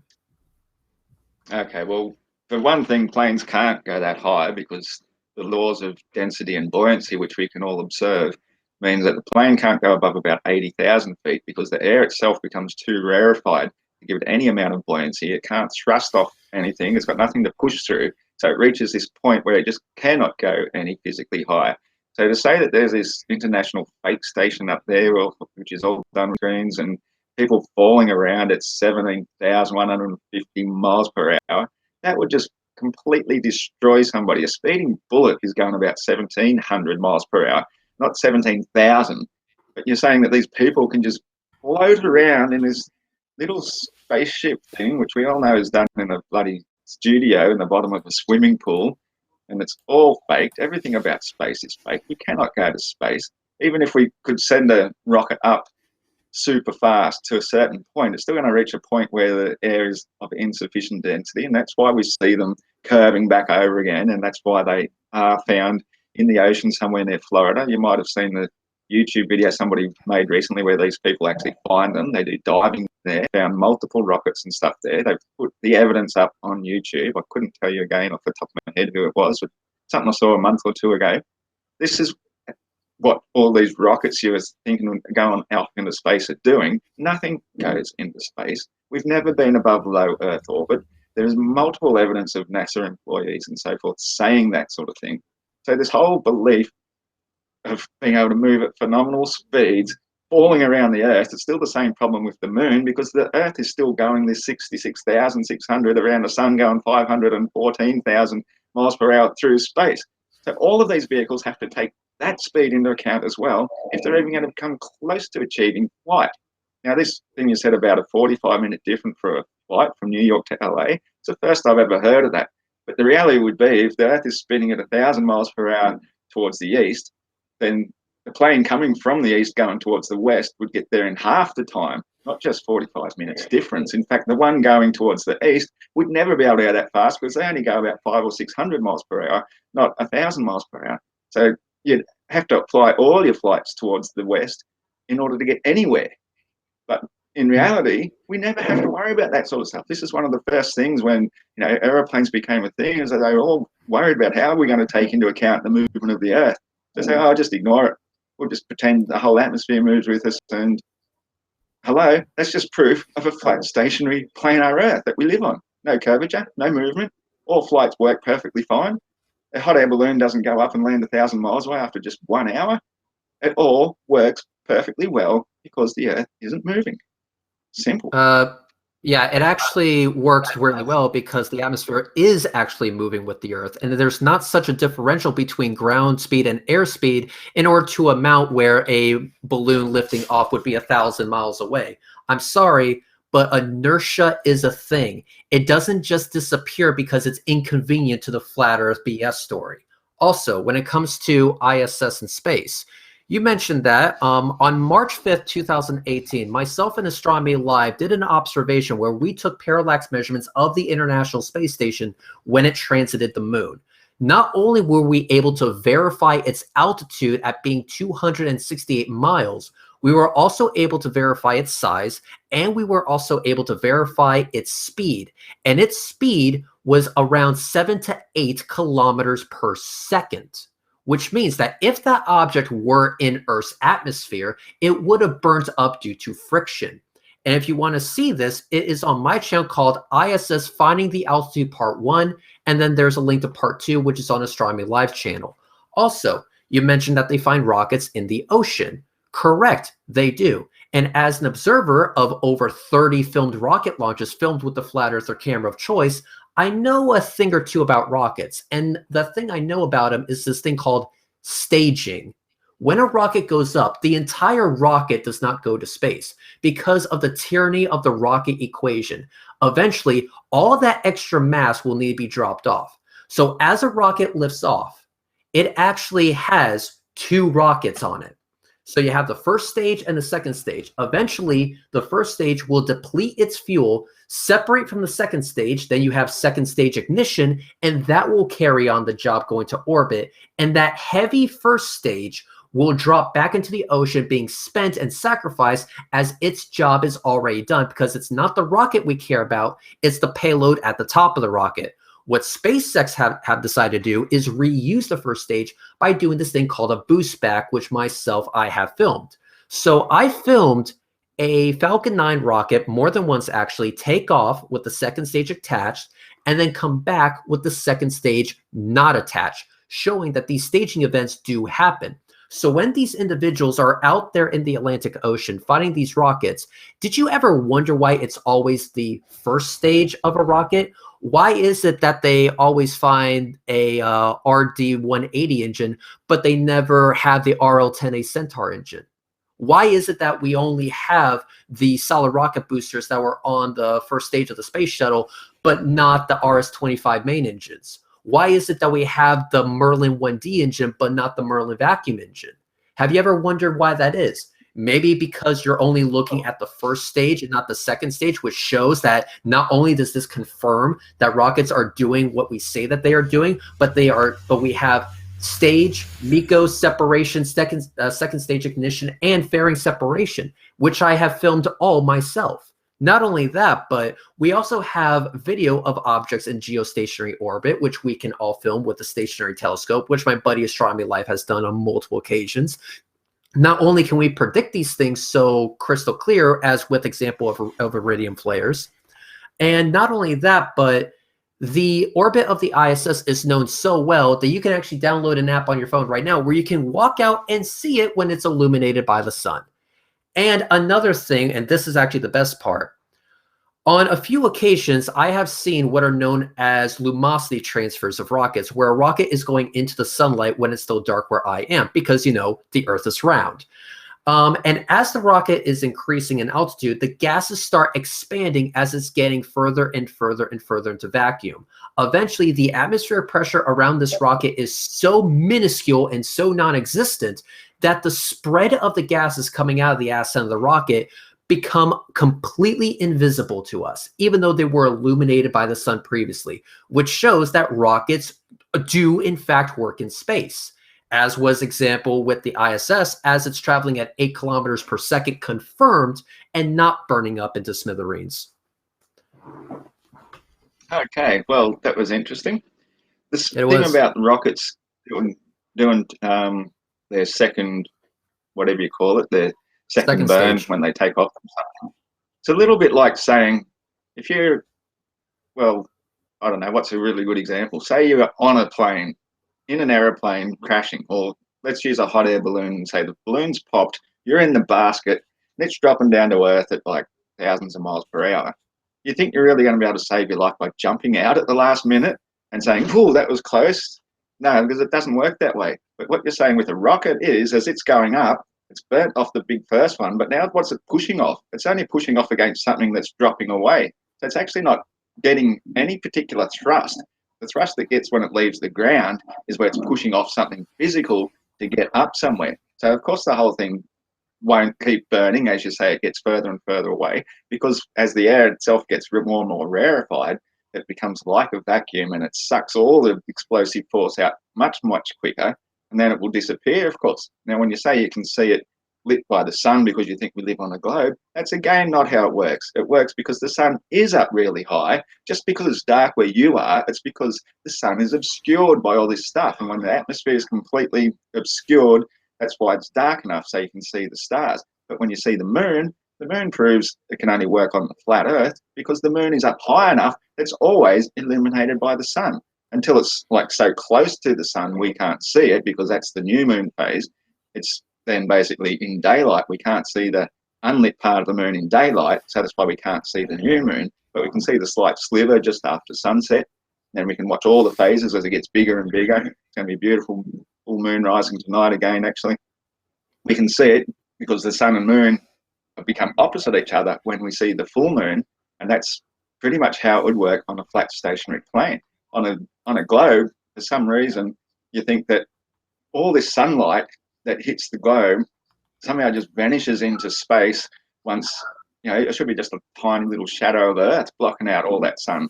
But that's why you can see rockets and certain other things, perhaps drones. I wouldn't rule out the fact that there are drones up there all the time, and helium blimp type vehicles as well. And that's more than likely what your ISS is seeing. It's much smaller, and so you think it's much further away than what it is, and you think it's moving much faster, but in reality it's just moving normal drone speed, maybe 800 miles or something per hour. But it's going to be, because of its height, it is illuminated by the sun. That's why the moon is always illuminated by the sun. And if we are up that high, as I say, we once were perhaps in these giant trees, which I've theorized about. I know we won't go there, but I'm saying that's, we lived in a time when the sun never set. We didn't have a moon back then, but somehow, for one reason or another, that's why I call sun worship is the Lucifer rebellion. And that's what heliocentrism is all about. It's the Son of God, and when you start worshipping it as God, that created a big rift which wasn't very pleasing at all to the real being who is perhaps God.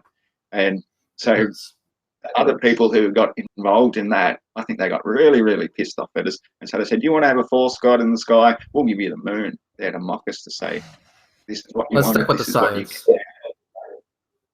can. I'm gonna okay. Let me go ahead and just respond. First of all, normal drone speed is 800 miles per hour. I seriously doubt that. As an owner of many drones, I can tell you they're nowhere close to 800 miles an hour. And also to that, it didn't matter what the size of the object was, because parallax doesn't care about the size of the object. We care about the parallax of an object. If I have an object that is in front of me and I blink both eyes, if I switch from one eye to the other eye, that shift that I'm seeing is going to be the same regardless the size of the object I'm holding in front of me. So when we did our observation, we were actually going off of parallax. And then once we verified the distance, only then could we verify the size of the thing. We did not work backwards. So the way that you say that we verified the size of the ISS is not how we verified the size of the ISS. I highly recommend you actually watch our video and try really hard to understand it, because then you will see clear, demonstrable, repeatable evidence to show that objects are indeed in space and traveling at orbital velocity.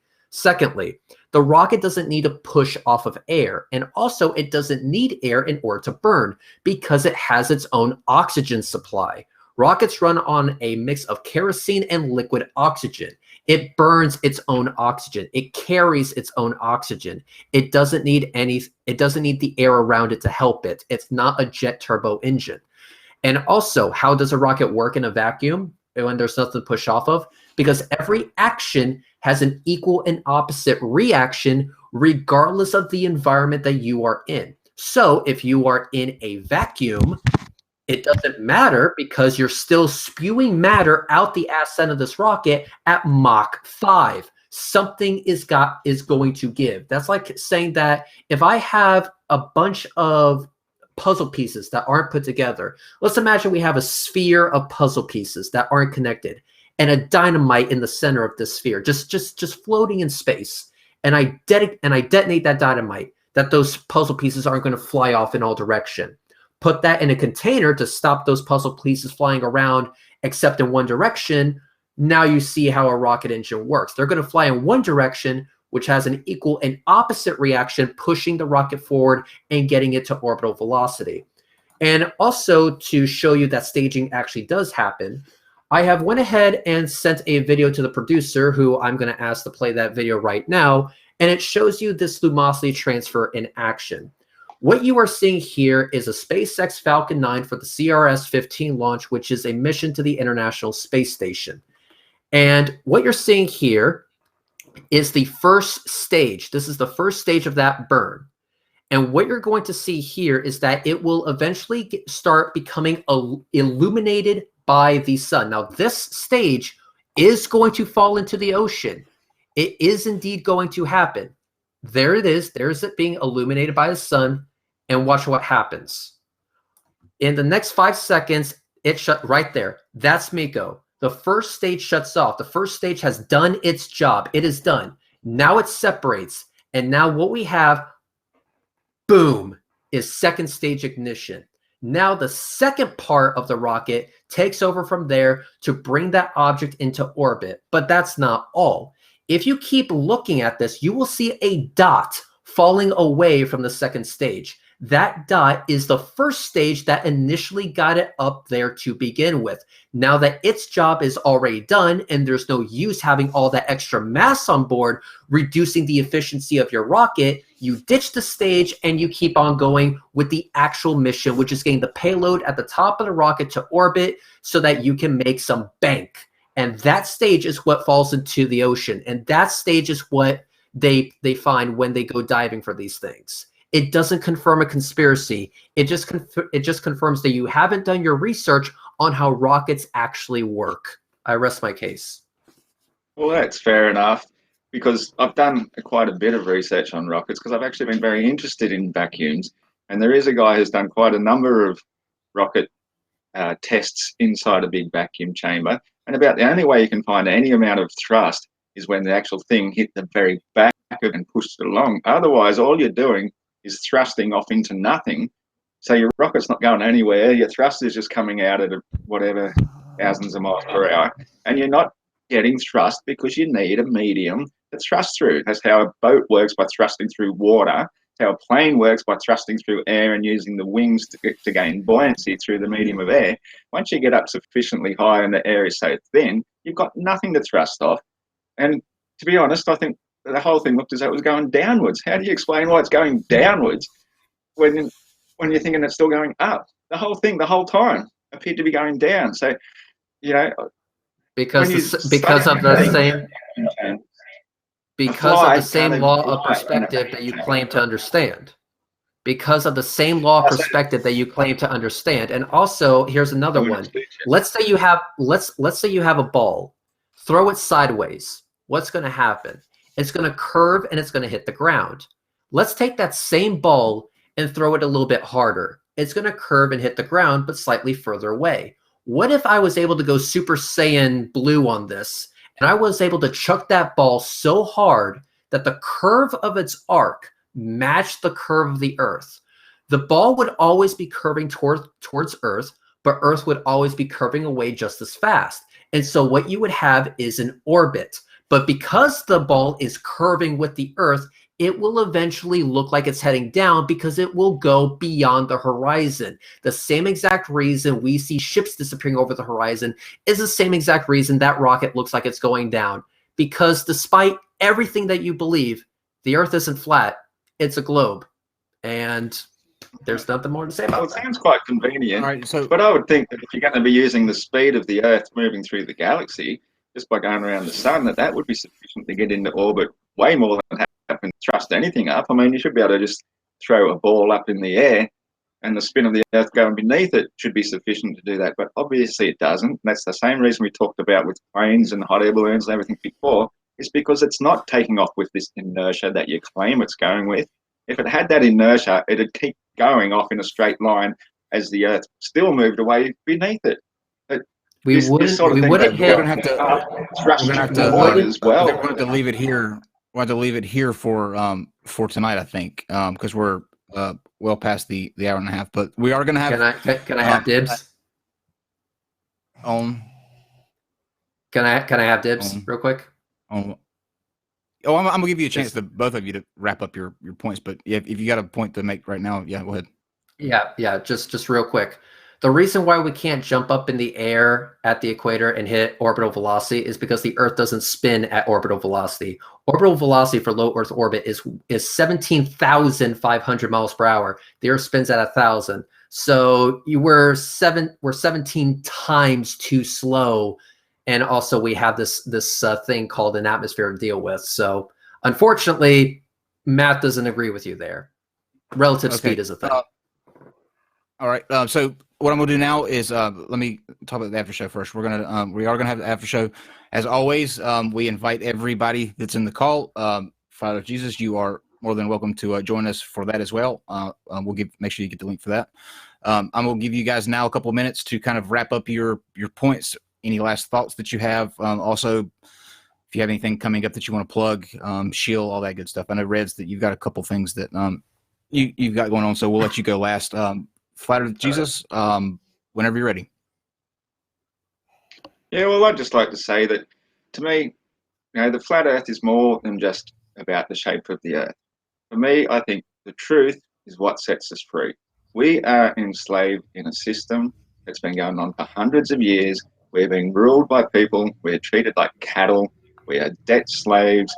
And I think we need to get away from this slavery. And that's what I like to think. The truth is what sets us free. So the more you search for the truth, the more you escape the dogma you've grown up with. Sometimes you just have to unlearn everything you've learned. And you also have to go through, to me, it's a physical transformation. You can't just keep doing the same thing and expect a different result. If you want to become what I like to think of as enlightened, you need to train your body to get off this polluting food. You got to stop putting dead animals into you. You want to start eating living foods, which come from plants, which are powered by the sun. So then when we eat more and more sunlight, we become the light. We become the masters of our own domain. when we live in a perfectly clean environment, we become masters of ourselves, and we start to think more clearly. We no longer see what everybody else is doing as being the right thing to do. You escape this mass indoctrination, and I think that that is pretty much what we should be aiming to do, no matter what you believe. If you like to believe we live on a spinning ball, I've got no problem with that. It's not my job to go and train everybody to believe everything to be truth. But what I find to be truth is this nice, beautiful, simple reality of being able to walk outside and think, I don't live on a stationary ball at all. I live on this beautiful infinite plane. I think the Mother Earth is part of who we are. There's the trinity of who God is. There's the Mother Earth who gives us our body. There's the Father Son who gives us the light, and we are the children. And that is the holy trinity of who we are and why we're here. And I think that's a far bigger thing than just to be arguing about semantics of rockets and so forth. I think we can sort of all agree to disagree with one another without necessarily hating on each other, without being abusive to one another. But really, all we need is love. I won't argue with you there. I think you have a good point there. So I can't hate on you about the all you need is love part, or the clean up your diet. I think that could go a long way for people too.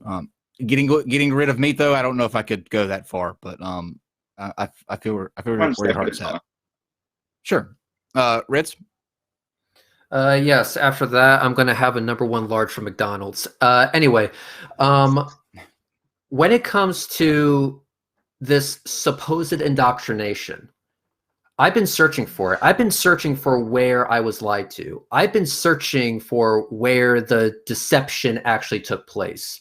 And I will say that the flat earthers had a point. I did take the globe for granted. I just accepted that the nameless, faceless, they were telling the truth. And I went out and I searched it myself. And I did not go to NASA to do this investigation. I wanted to stay away from them. And that is what makes me so dangerous to the flat earth, because I did what they told me to do with the equipment that they trust, that they use themselves. I educated myself. I went above and beyond, going to every single rocket launch I possibly could, to learning the geometry, learning the trigonometry, learning what Newton actually said, learning what Einstein actually said, and not just quote minds of him from a flat earther video. I actually read their work. I actually did the measurements myself. I did the observations myself, and I tried to confirm as best I could everything that was being told to me. And after doing that investigation, you find that the earth is indeed round. But then you come to another realization, that the earth is the only model that comports with reality, as it is the only model that has successfully made predictions that have actually worked out. There is no such thing as a flat earth model that works with an equatorial telescope mount. There is no such thing as a flat earth model that accurately explains the position and the altitude angles of the sun, as demonstrated by my friend Slice Barcane, which I participated in, by the way. There is no flat earth model that explains how parallel lines intersect despite every definition that we have for them. There is no flat earth model that explains the countless observations that many people have made, not just on YouTube, but throughout the centuries. If you want to believe that the earth is flat and think that you're enlightened, that's fine. But if you want me to believe it, if you want these people to believe you, if that is your ultimate goal, we don't want to hear how you are enlightened. We don't want to hear how you feel good inside because you're eating your vegetables. We want demonstrable, testable, and repeatable evidence that we can verify ourselves that geometrically end up with the earth being flat. And until you have something like that, you don't have anything. For that, I want to say that the December 31st is International Baller Day. So wear your favorite NASA gear and send it to me on Twitter, and I will feature it on my channel. Also, AT2 Productions is having a raffle with a jacket with 32 mission patches. We're just shy of 33, but we'll get there for Ultimate Triggered. And the proceeds from that raffle will go to the science department of the local school in the area, because science is cool. And to finalize it, there is a reason we have rockets. And it's because you can't pray this shit into space. Have a good night, people. Okay. Thanks, Reds. What I did was I'm going to with the super chats, since there are so many, I'm going to go with the ones first that asked like a question to either person that we had here in the call, so that we can get those answered, and then I'll read, like we did last night, I'll read the first half, and then in the after show I'll read the second half. But let me get here. Steve, do you have anything that you want to announce? Are they both joining us for the after show? Is Reds and Flat Earth Jesus going to be joining? I assume. Yeah, After I eat my Big Mac, maybe. Yeah, I'm gonna grab a little bit too. But Reds, are you okay on the after show? You and I discussing a little bit of the actual science and physics to Flat Earth Jesus here, and showing him maybe using like pictures, like stick figures and shit. I really don't care so long as I eat my Big Mac. All right. Okay, as so you eat your Big Mac. I'm not eating your how Big does Mac. light work if relativity and gravity is wrong? Is that to me? Light works by the atmosphere itself glowing. The noble gases are what glow, just like when you've got a fluorescent tube in your ceiling. There's an electrical charge enters into these gases and they illuminate. And so that's pretty much what's happening with our entire atmosphere. Is the sun creates some sort of electrical discharge that causes the atmosphere itself to glow. And that is why you get the different colors as it gets further and further away, or as it's coming up in the morning, because the different gases are getting less charge, and that's why they glow different colors. So light itself is instantaneous. The stars are not billions of light years away. The light we see from them is instant, live now. What we are seeing is reality as it is. And you can actually, I know it might sound a little bit crazy, because this is just some of what I do regularly as I go out, and I look at the stars all the time, and I feel that they are very near and local, and I actually feel like they are dear friends. I think they are living angelic beings, and they were perhaps once great souls of the past, as we saw in the Lion King movie. And I think everything we've been told about the reality we live upon is a big fat lie, and light is one of the main things. Light doesn't move, it doesn't travel, it just exists instantaneously. Okay, the next question is the flat Earth infinite or finite? Can I respond to that first before we continue? Oh yeah, yeah, sure. Yeah, my bad. Okay, actually, light does travel, and this has been demonstrably proven. For those of you who wish to see a demonstrable example of light moving, look up a term called femtophotography that actually takes the speed of light into account, because it actually films light in motion. They shoot a packet of photons at an object, and then they shoot another packet of photons at an object, and another and another. And they continuously take pictures of that packet, but they delay it a trillionth of a second. So what you're seeing is 1 trillion frames per second. And at that speed, and with those slight pauses in pictures, when you put them together, you can actually make a video of light in motion. My favorite one is a packet of photons that goes through a Coca-Cola bottle. There's also one where you have a wave of light heading towards an apple. It illuminates the apple, then the apple goes dark, and then it hits the wall behind it, and only then do you see the shadow of the apple. We know light so well that we used it in order to make femtophotography a thing. So if light doesn't travel, then you're going to have to explain the contradiction that is femtophotography. Well, I think you're actually explaining artificial light. I was explaining sunlight. So sunlight works. Light is light, my friend. In the light is light. Okay. We got to keep these very, very concise so we can get on to the after show. All right. The next question was: is the flat Earth infinite or finite? Well, it's one thing that we don't know, because, for example, the Antarctic Treaty does forbid us from exploration. It is very much physically impossible to cross anyway. This is why I have been working on an idea of coming up with a form of free energy of travel with a helium blink type design, which I've been investigating for many, many years, using compressed air and solar power, and even just pedal power to compress enough air to use a very gentle force to be able to push through. You can also use wind sails and so forth. So I think that it can be done, of course, going to need a lot of money and effort put into creating this design, but I have put out plans on my channel how to create. I call it the Helios because it's full of helium. But I think we can travel there and find out for ourselves. There are examples of people talking about a place called the Iron Republic. There's a lot of evidence that the Germans discovered it during World War II, and that is why they conceded at the end and Hitler disappeared, because they went and found a much better place to be, and they left this place to these more evil masters ruling the world. So potentially infinite. Iron Republic? Multiple. Iron Republic, yeah. That's one example of somebody who actually went through a ship to get there and gave his first-hand example of it. But it turned out he wrote it as a series, and about halfway through it, it appeared as though a different author started writing it. So I don't know how authentic the entire thing is, but it sounded quite convincing to start with. There's even talks of Admiral Byrd finding another continent beyond Antarctica, the fabled Great Southern Land that Captain Cook was actually looking for. New Holland was already discovered. Australia is not the Great Southern Land.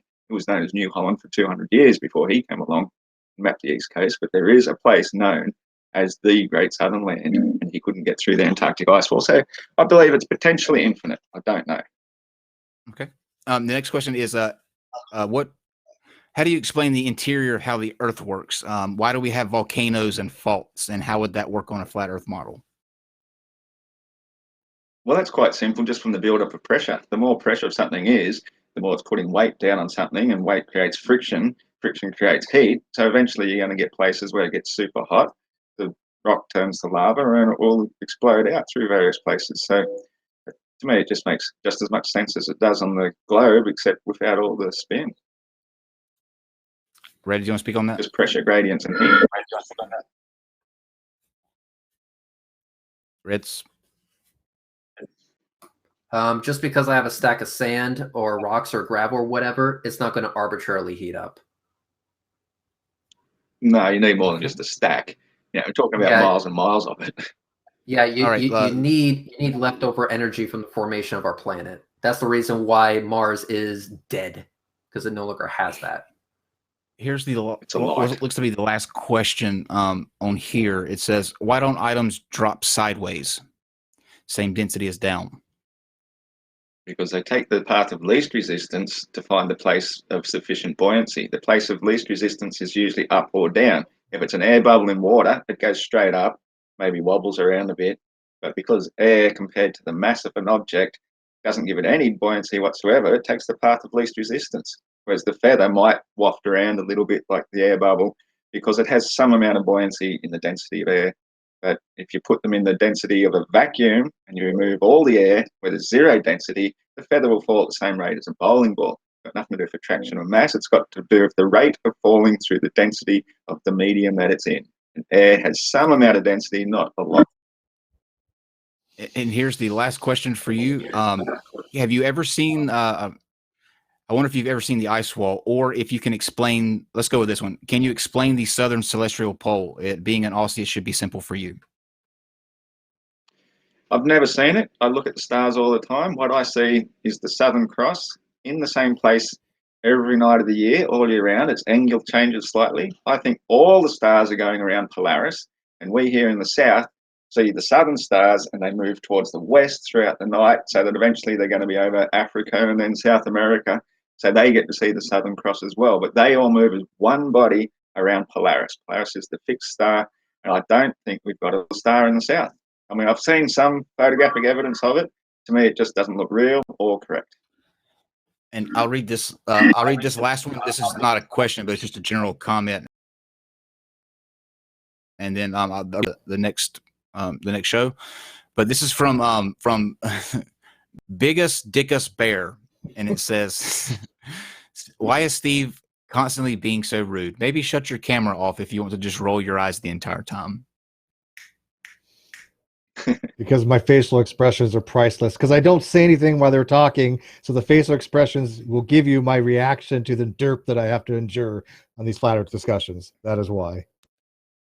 Steve is very cranky when we do flat earth talks, because he just gets very angry. So we have to bear with him during this tough time for him. I've actually punched holes in walls for this shit. Okay, so it's infuriating. Yes. we're going to get ready for the after show. We'll get links to both of you guys so that you can come in. I think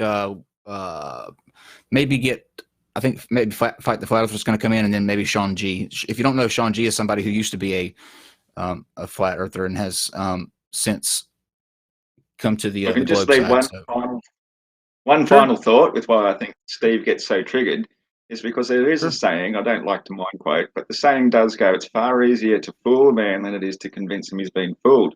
So the more intelligent a person is, trying to convince them that they've been fooled, they get angry. They go through all the stages of cognitive dissonance. I'll tell you what. The first one is ridicule, the Steve. second one is violent anger.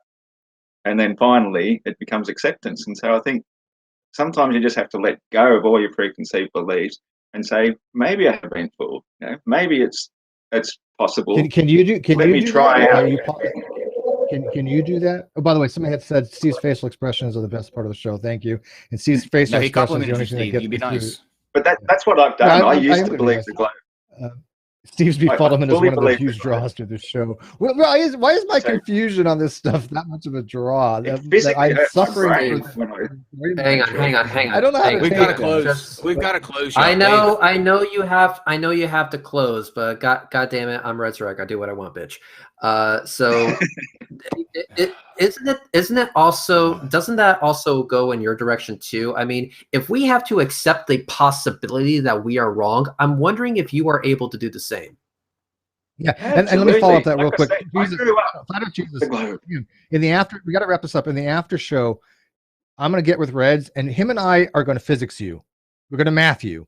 Would you be willing to sit and listen to a little bit of basic physics and a little bit of understanding of this, more so than we've done on the discussions, and maybe try to change your position if I can personally show you that your understanding of physics is beyond flawed? I can sit and listen through it, but I believe I understand they're going to try and tell me anyway. You don't. And I've You're a gone nice guy, beyond but that you don't. myself. Open mind. I've gone beyond that. Hey, Open what would mind, Jesus man. do? What would Jesus do? What would All right, Jesus guys, it's been fun. Have a good night. Yes. Thanks for watching the NonSequitur Show. Links in the description, and we will talk to you all later. Love it. Like and subscribe. We'll see you in 15. Cheers, guys. Appreciate it. All right, we'll see. Non sequitur. Your facts are uncoordinated.